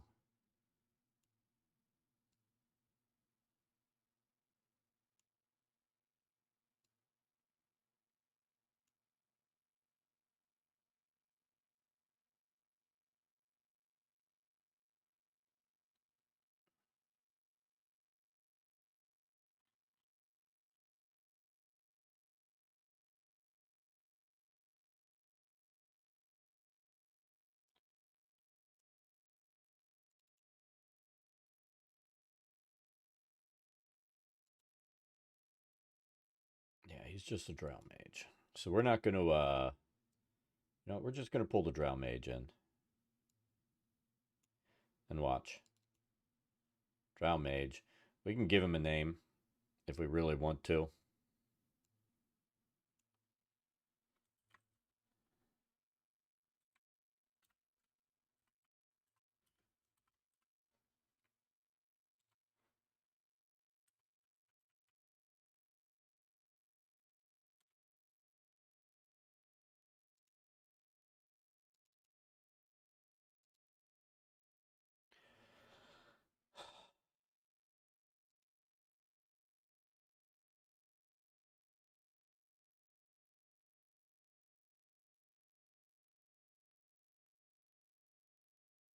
So these are troglodyte young. We're going to describe it. We're not going to put those in here because they're not actually, you know, a creature that you need to worry about.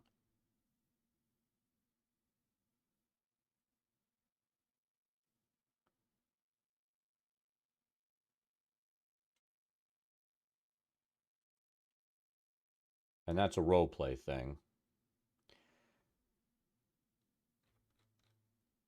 And hopefully they'll role play through it.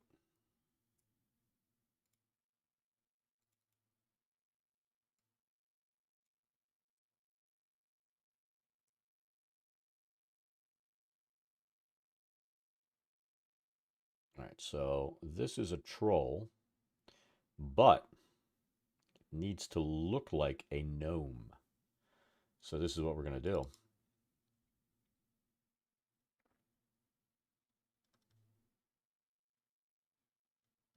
First, let's find a gnome image.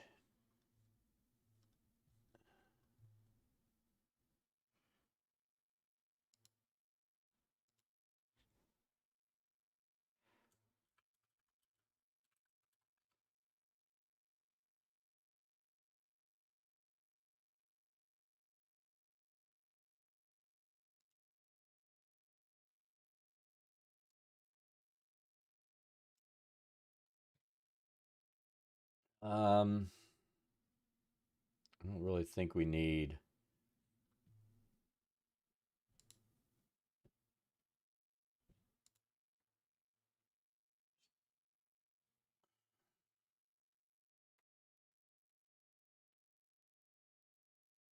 I think I have some gnomes I can use. So, all right, let's do that. So we're going to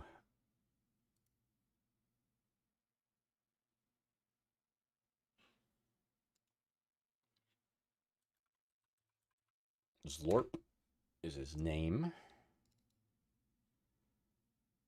For this,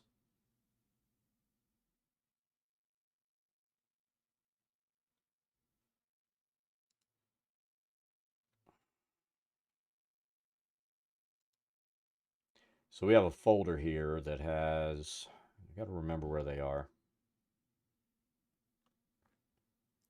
Too many folders. I think it's under tokens.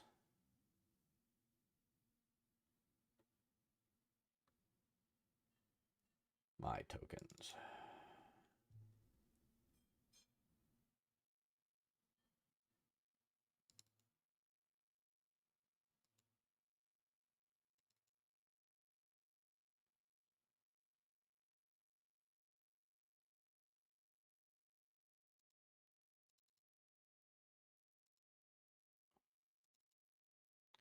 So I think the shared is where I have some of these. Where's a fucking gnome?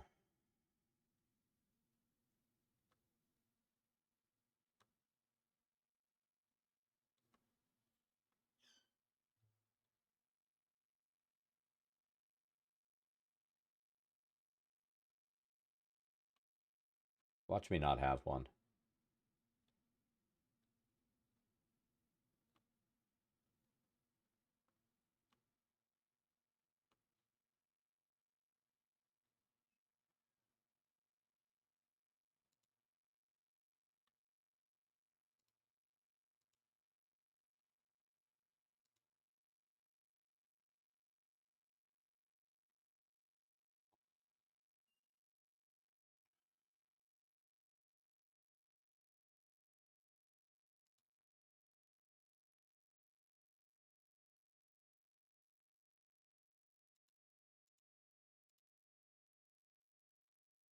Then we need to take that token down in size to an actual...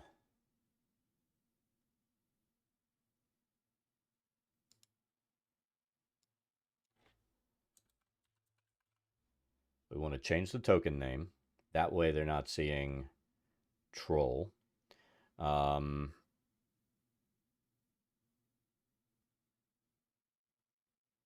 update that. Then we need to go down to here, and it'll be a 1 by 1.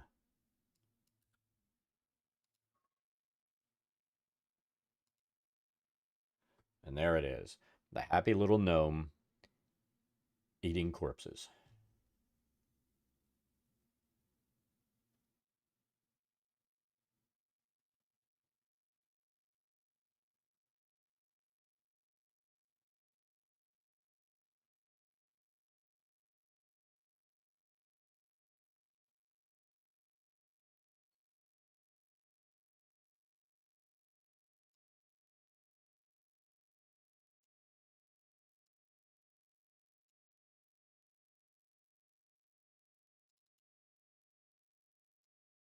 So I think what we'll do is this. Let's do this.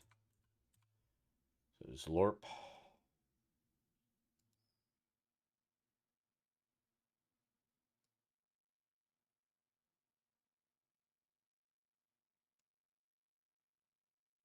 Oh, it is. It does look like that. All right, so token is fine.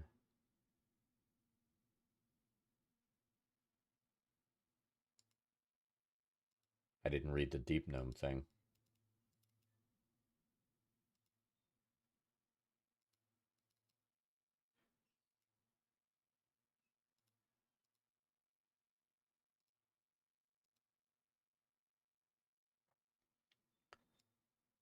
we'll name this one Slurp as well.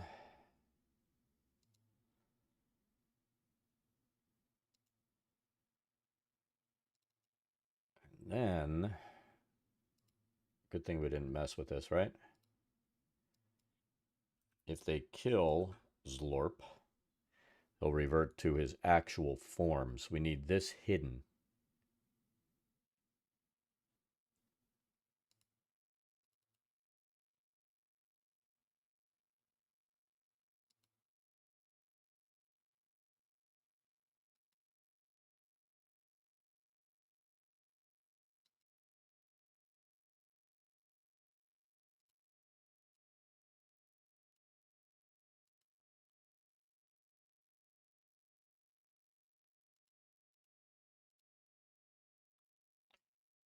So we're going to put him in the walls, turn him invisible, and if they kill this guy, you got to go through those hit points, and then bam, here comes the troll.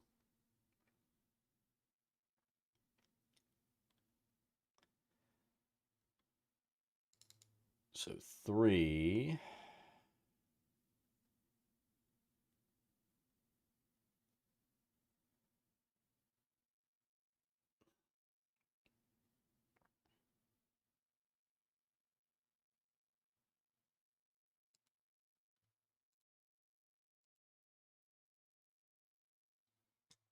Three is done.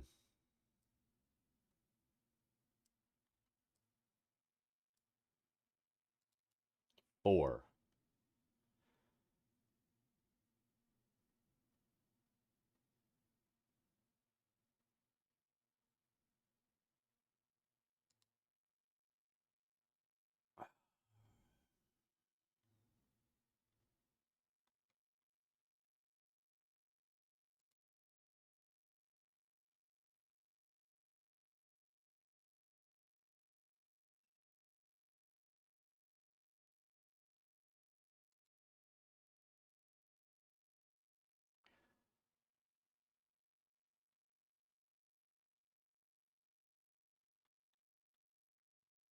So how are we going to put this in here?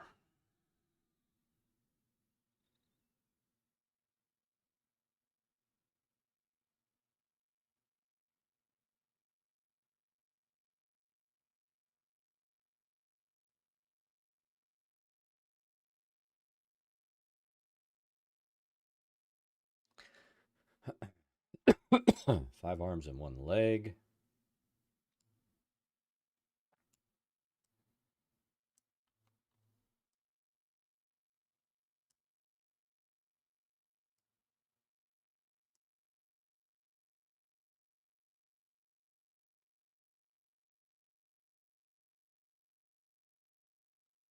Let's take a look and see if that got brought in.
So the severed arms and legs are the only thing that can actually move or attack.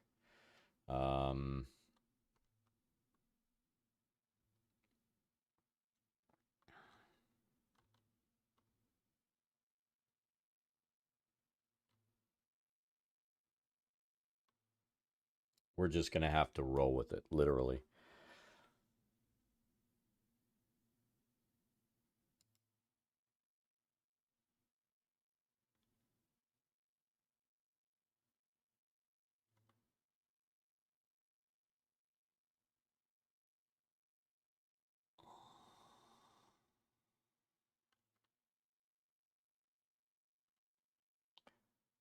So I guess what we'll do is we're going to drop a single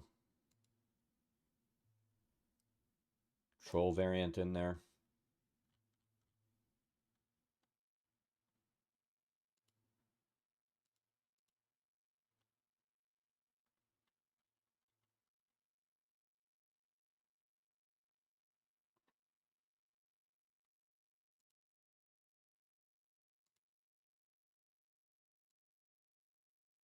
We're going to put it here.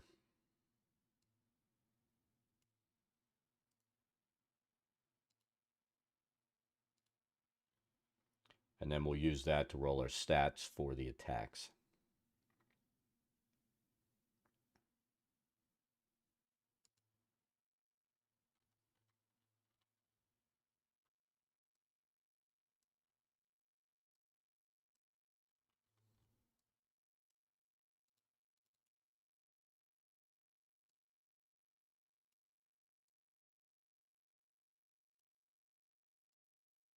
So 1,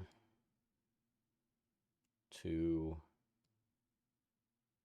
3.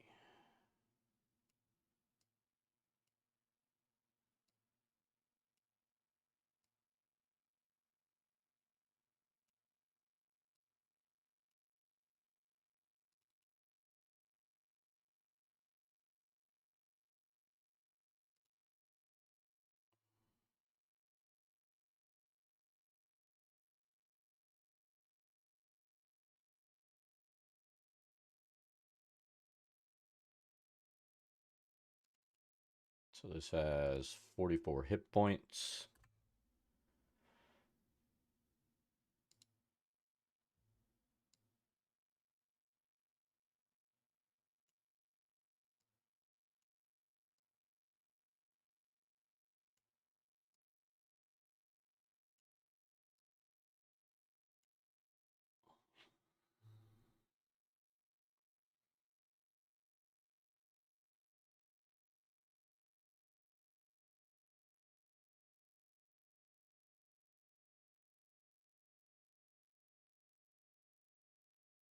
So that's pretty simple.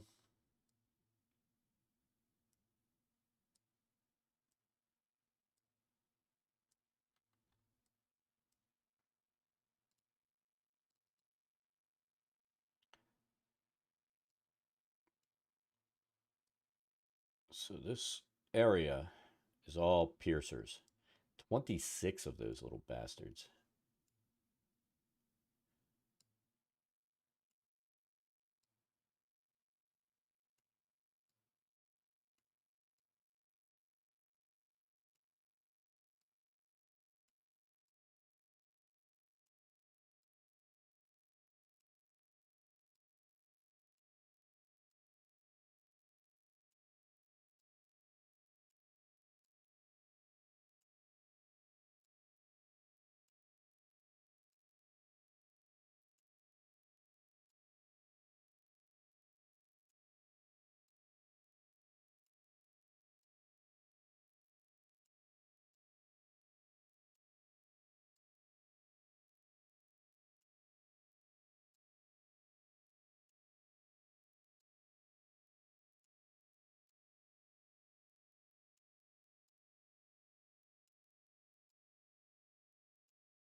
Those are like the dumbest, silly encounter you can have, which makes them fun. And we will turn them invisible because, take a look,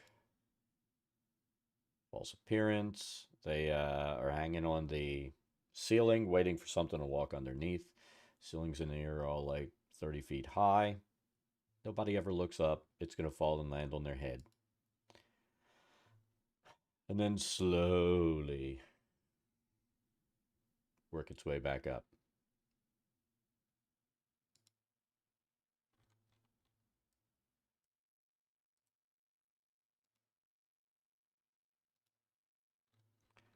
All right, there they are, all invisible.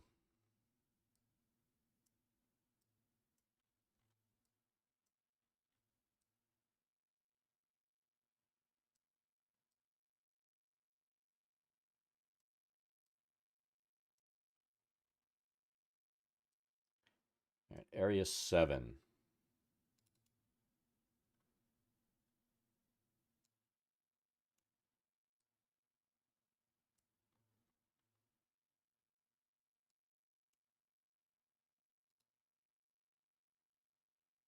So see, we have these in here, and since the troglodytes are hiding behind things, that's why we take the time to put in the terrain walls. You wouldn't be able to see that hiding behind there.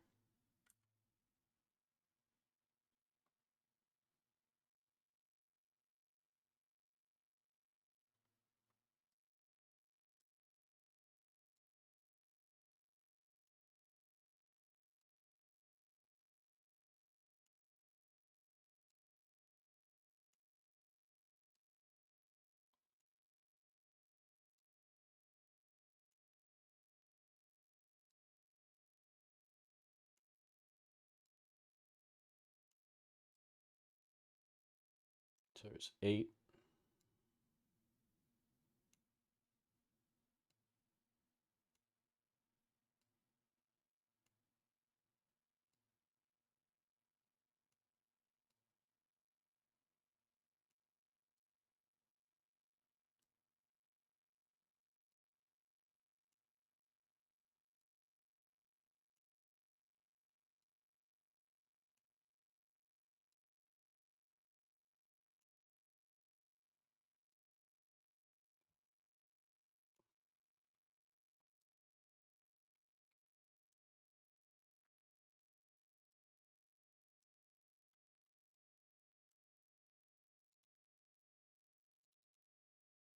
That's just a bunch of dead bodies.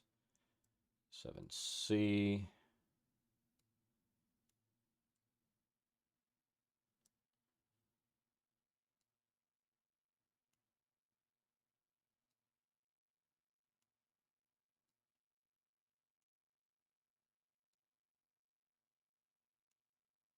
This one's at full health. The others,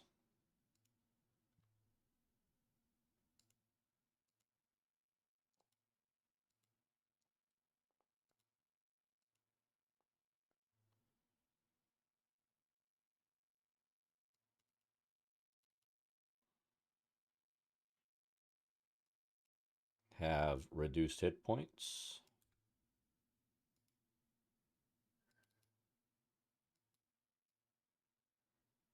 because they're wounded.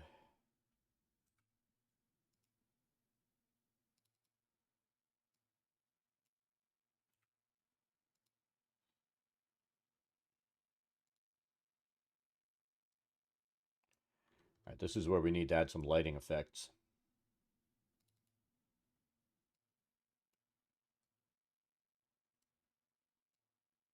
So I put a troglodyte.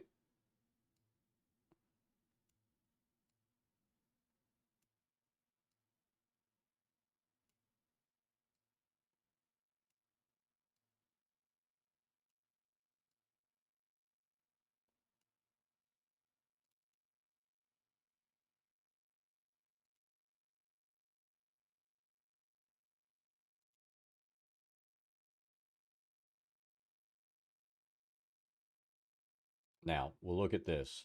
See, these things shed bright light in a 10-foot radius and dim light for an additional 10 feet.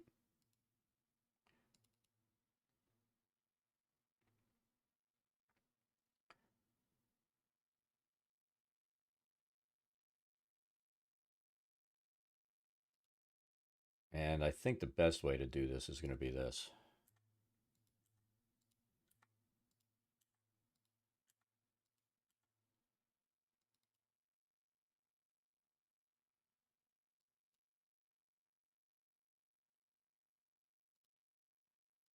Let's go over here, beasts,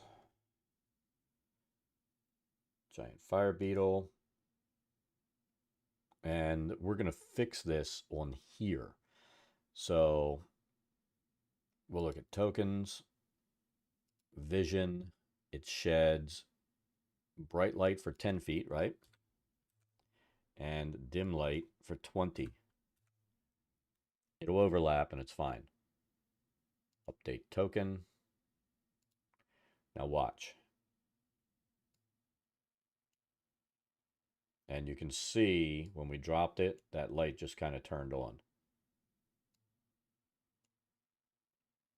And we could show it even better by doing this.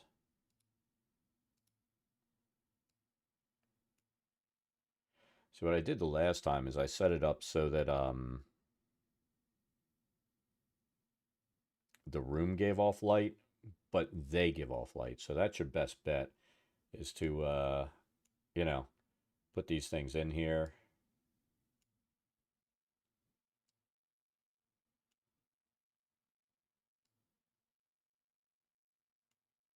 And there they are.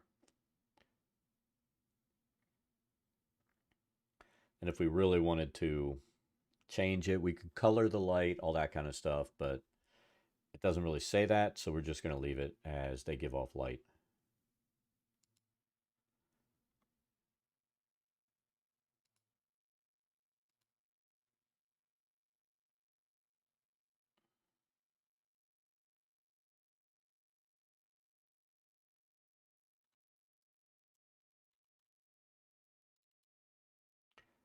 (7E), here we go.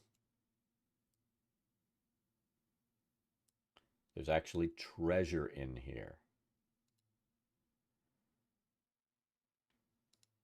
We're going to import it.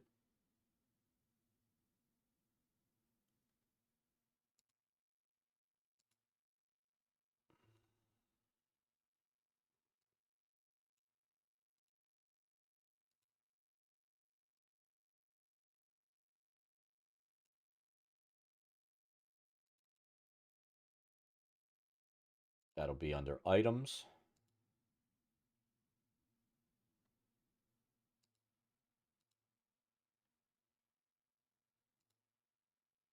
Dagger of Venom.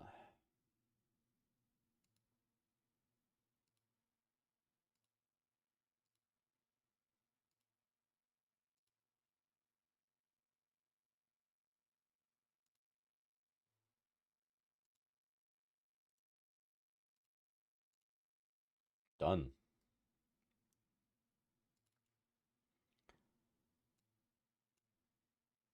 Now this is where you can see how heinous your group is. They're looking after baby troglodytes, these adults. They come in and murder everybody, including the babies. Then, you're playing with a group of assholes.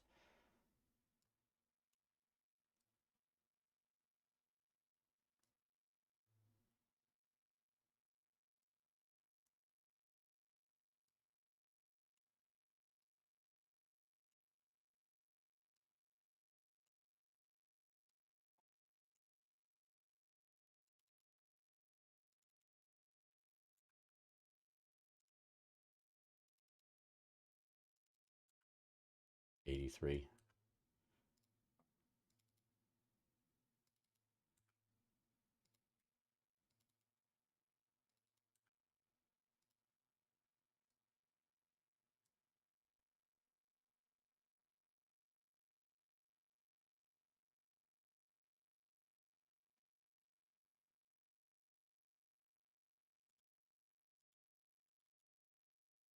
So here, if they smash that open,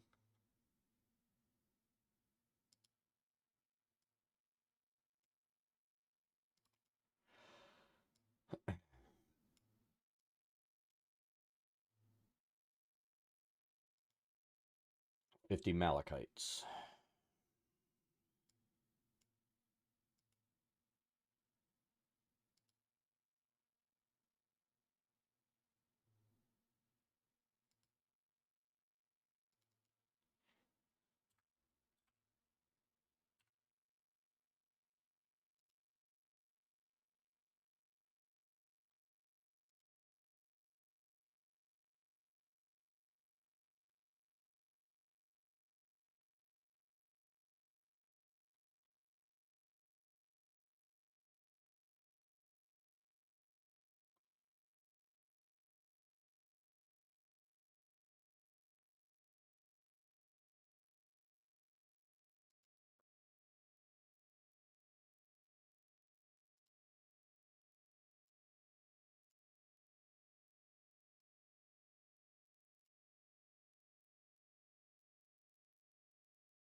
Need to find zone 8. No, we don't. We need to figure out what's up here. Dead bodies. We said that already. 8A. Hallucinatory terrain.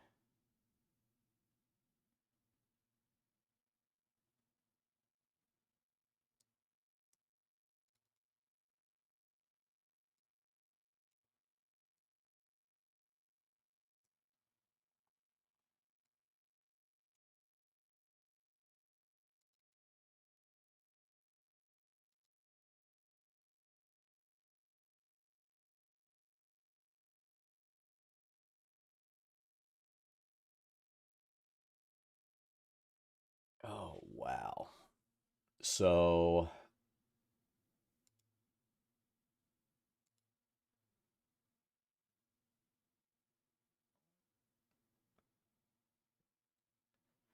sounds like a very strange person.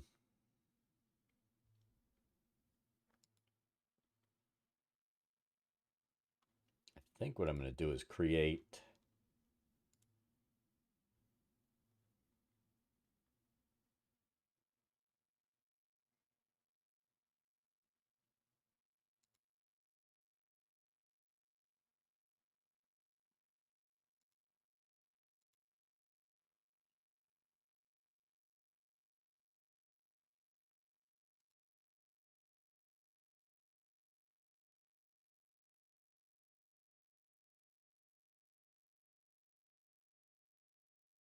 yeah, exactly.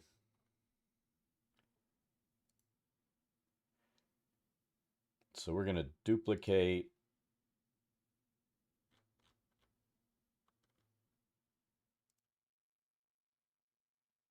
these twice. Because, all right, so let's look at this.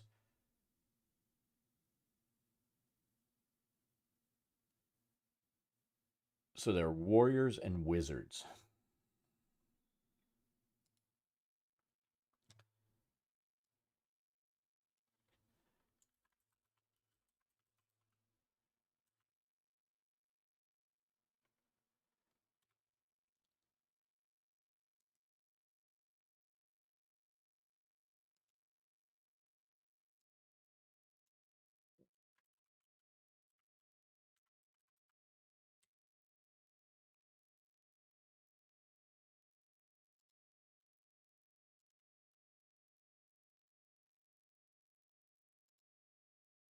And we're going to do this so that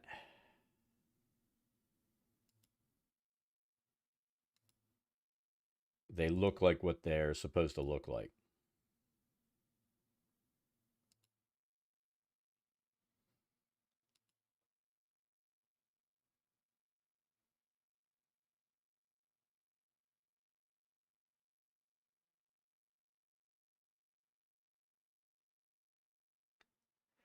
People can be weird.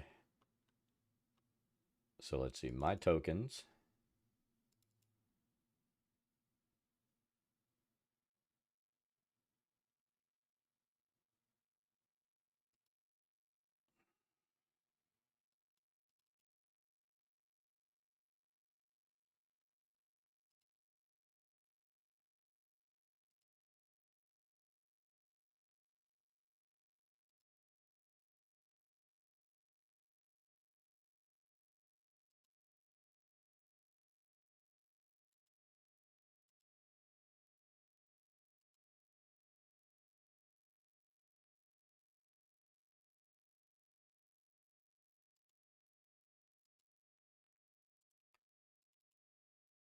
Then, do I have a draw wizard?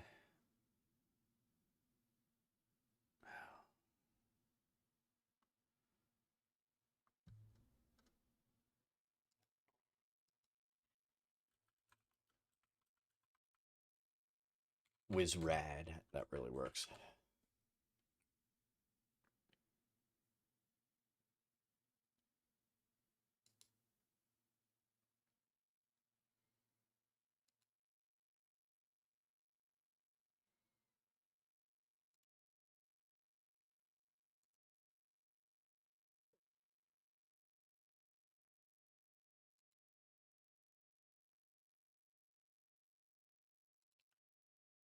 drop this in the folder. It should update.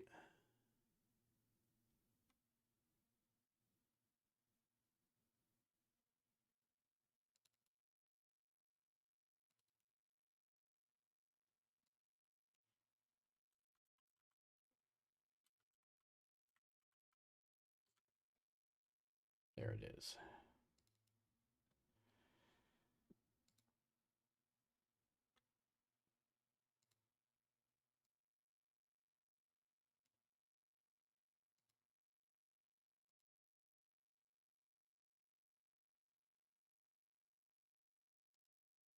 Now,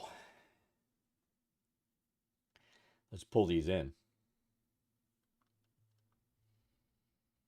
9 well-armed drow warriors and wizards. So we'll do 1,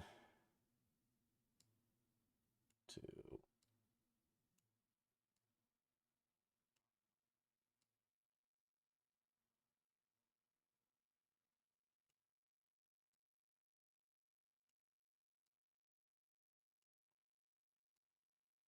Oops, we don't need the flame skull. Of course, the flame skull would be funny as shit, but there we go.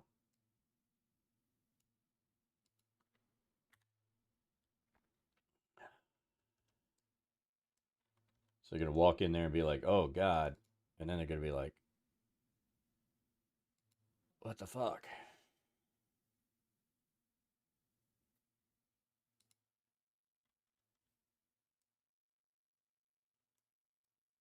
C.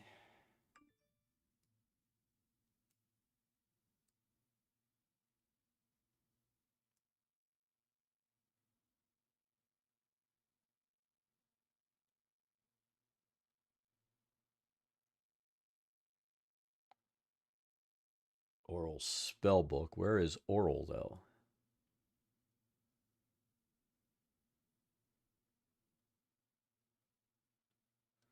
There's our rough camp to the east.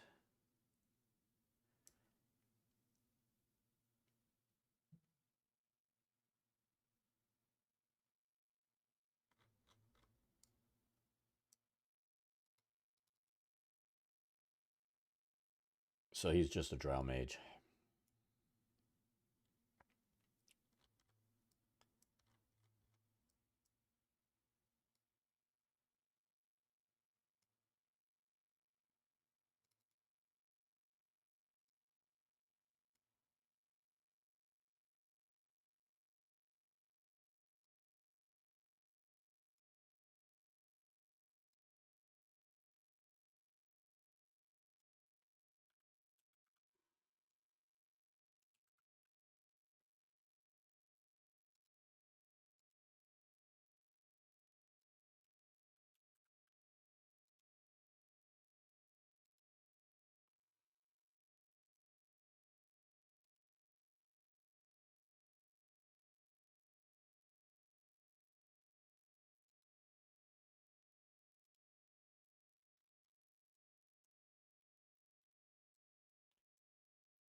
We are getting there.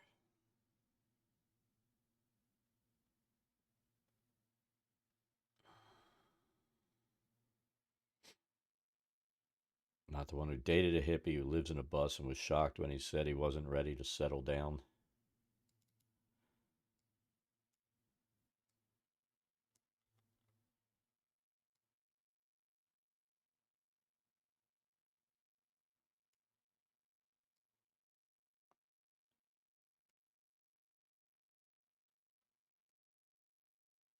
See, right here, this is where the troll is. Invisible.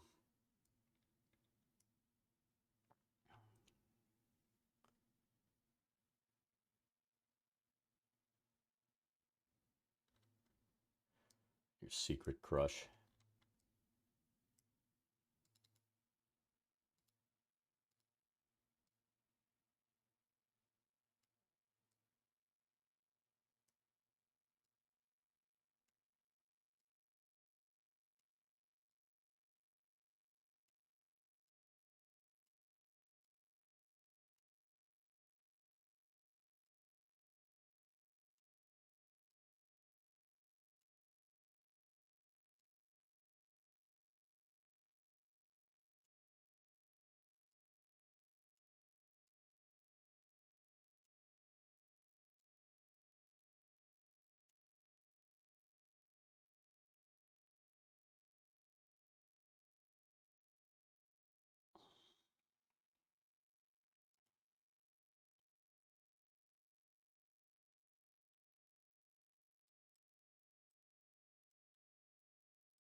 my God, Sturges.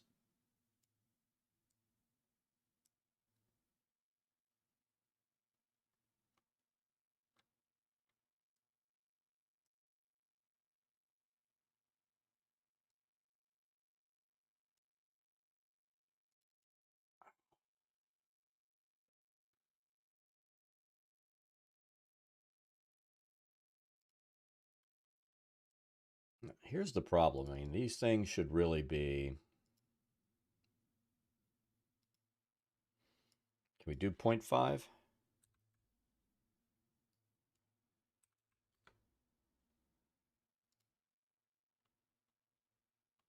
We can.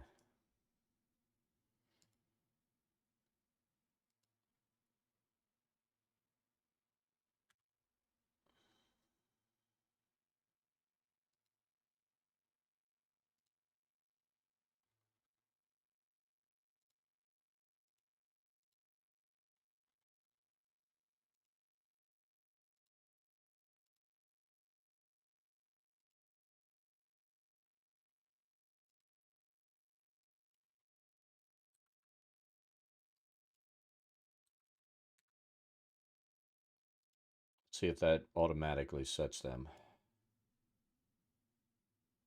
It does. Sweet.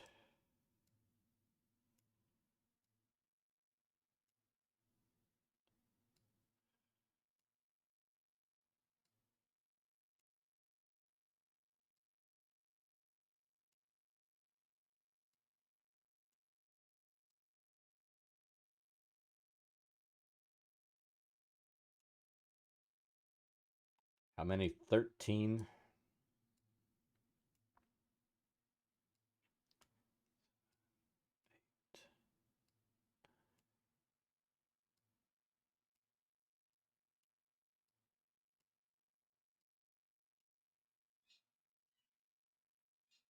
Six, 10, 3 more.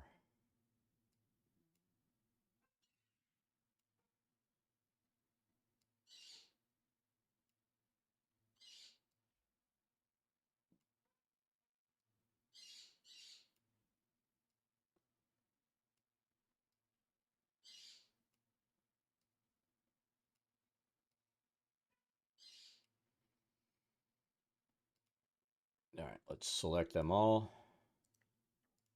Invisible because they're down in the hole.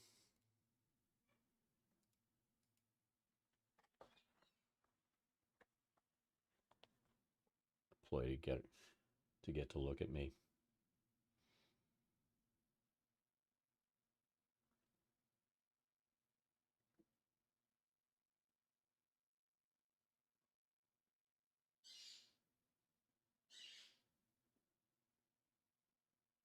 What the fuck?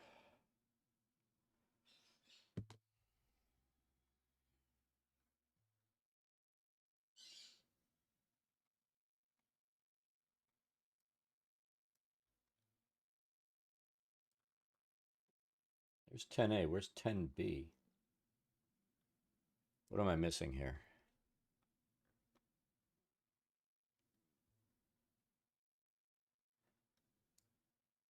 That's 10B.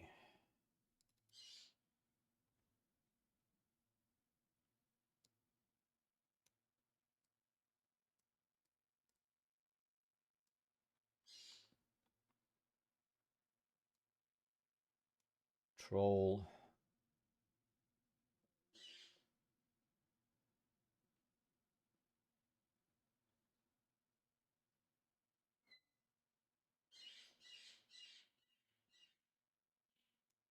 We're going to throw a couple of these in here.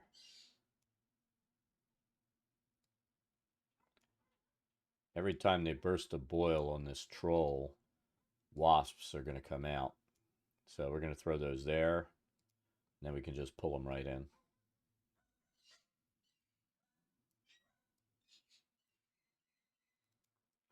Standing gate is just a gate.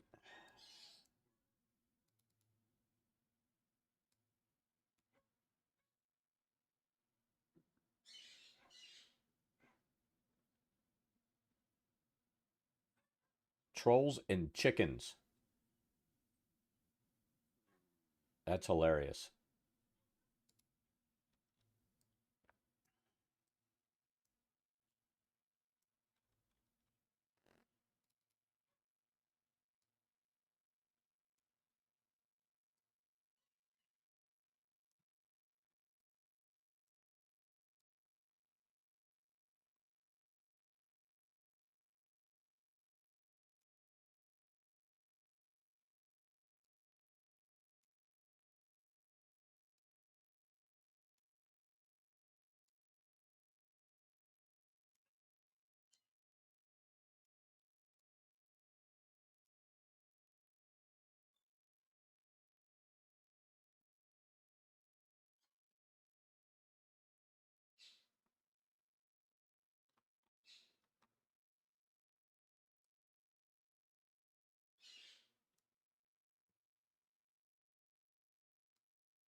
right, so we have that.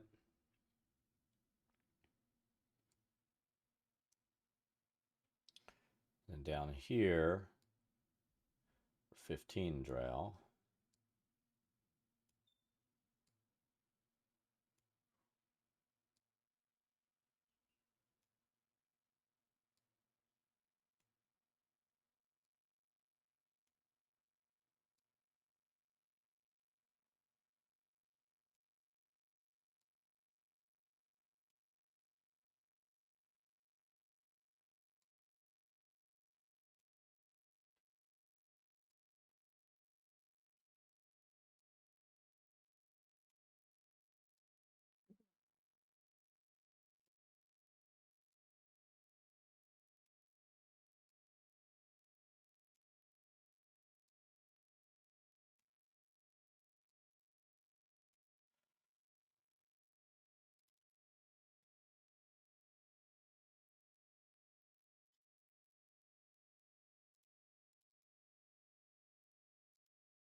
Right, so that's that battle.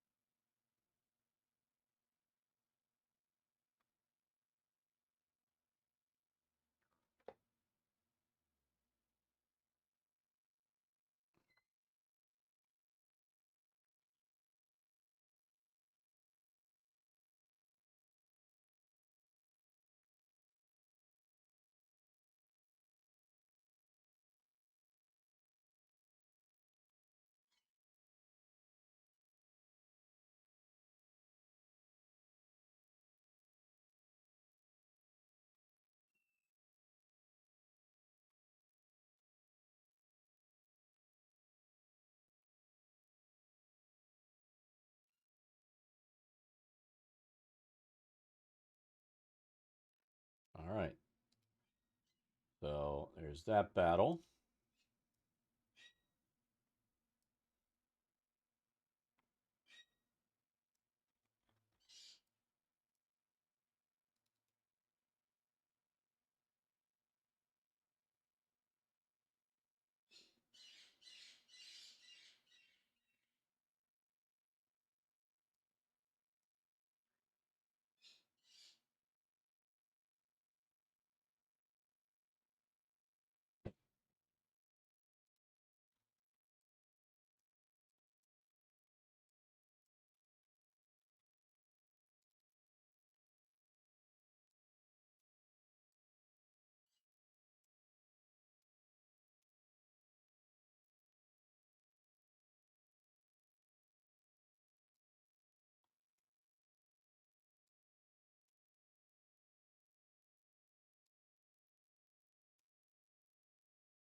So that.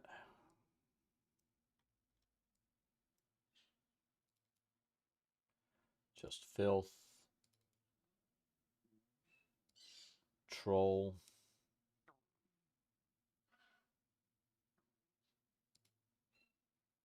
A lot of freaking warped creatures.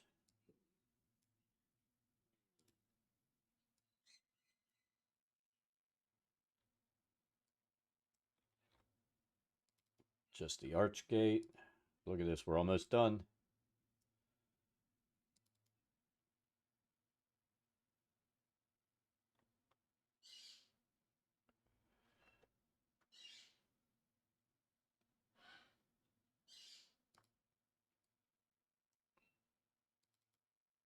Crushed Drow.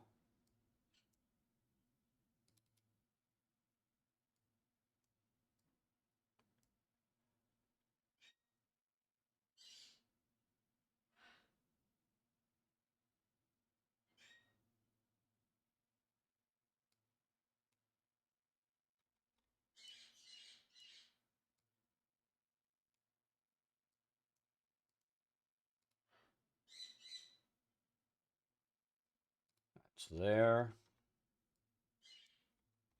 And that's it. Look at that.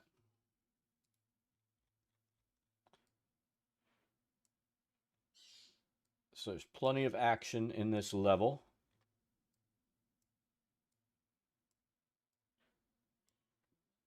And we're done.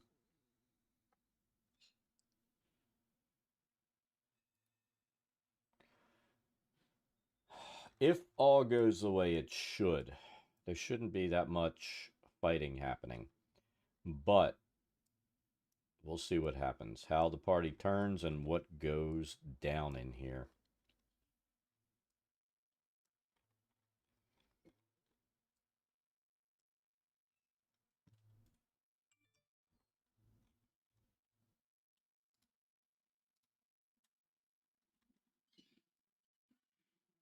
All right. Let's go here. So, like I said, I'm gonna take about 20-30 minutes, eat something, and we'll get set up to play some more Assassin's Creed Odyssey. But we are good to go on this map now. So we're ready to rock and roll. If they make it here tonight, we're good. If not, we're prepped for the next week.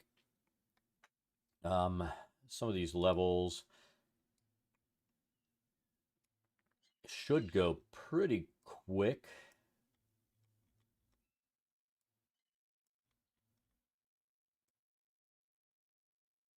I'm going to assume I'm going to place these just outside the zone that they're in.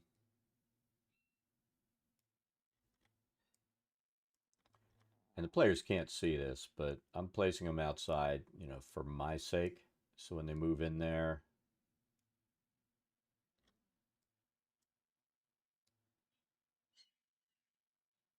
that I can see what's going on and move things around without having tokens falling on these basically zone markers. I mean, we can put it in the wall, it doesn't affect anything.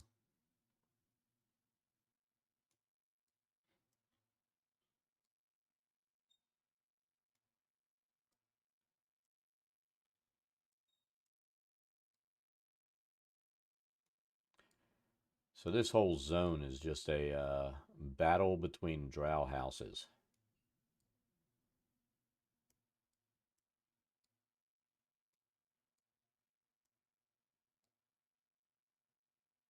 The trolls chasing chickens room is really kind of funny. Let's be honest.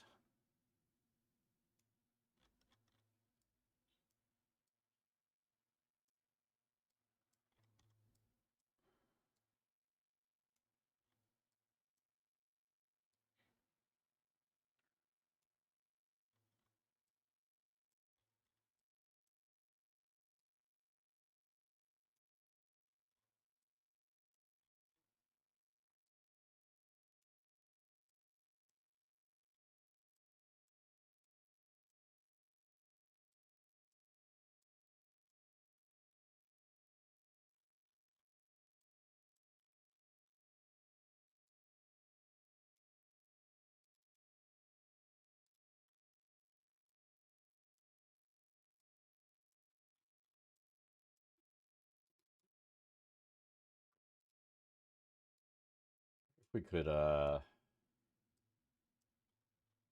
see.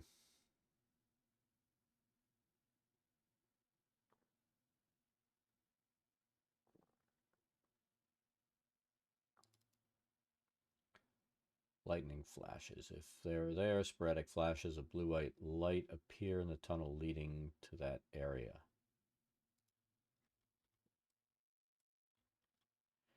So I guess we could do this.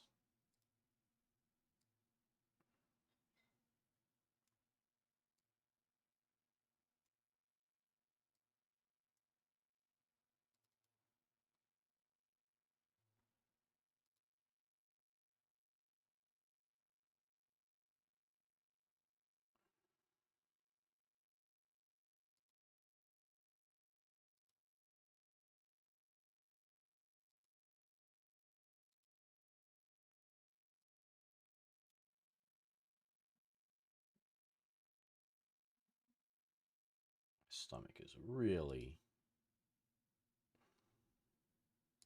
No, it's not an energy field. I ain't gonna do it.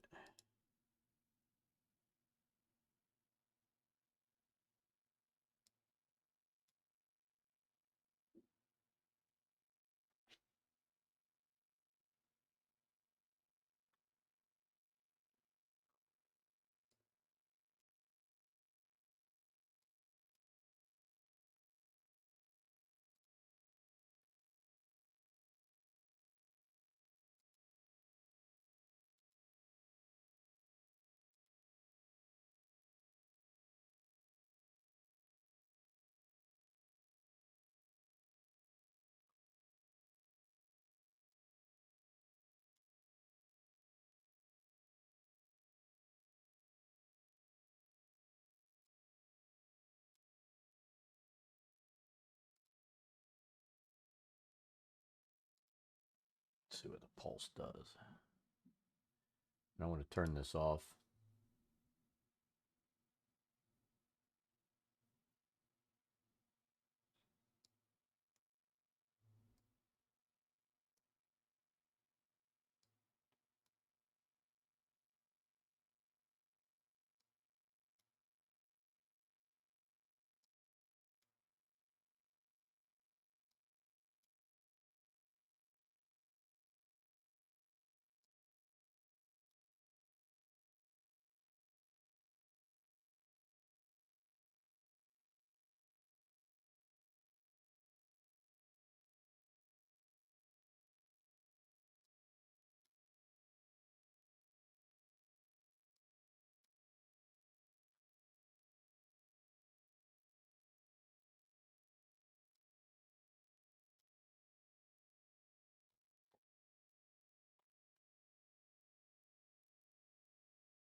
There we go.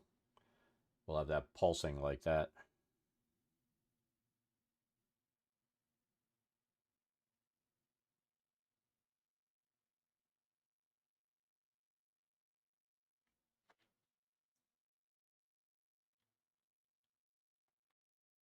We're good. We're good.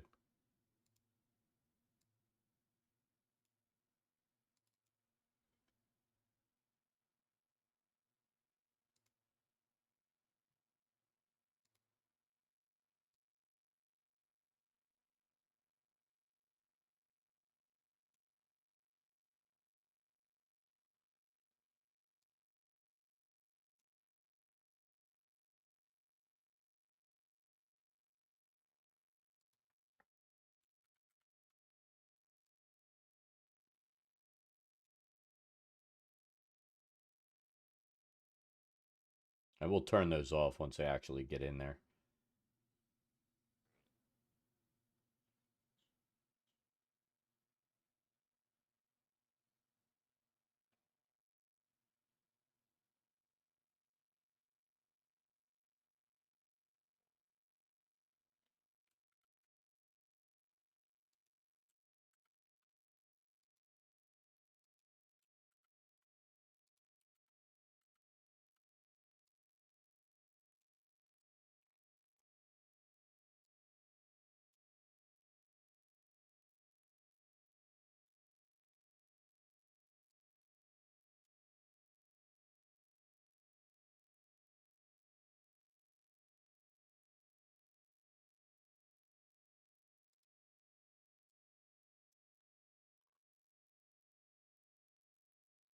There you go. That's got to be creepy enough for them. All right. So, like I said, we're going to go ahead and cut it here. I'm going to take a quick break, eat something, and I'll come back from like 1, maybe a little before, until 3:30. And that'll be playing some Assassin's Creed Odyssey. But, I mean, again, this is what we go through to set up our game. every time that we're prepping for a new level. So it's all good. Ready to rock and roll. So we'll see you guys in about a half hour. If not, we'll catch you tomorrow. Have a good one, everybody.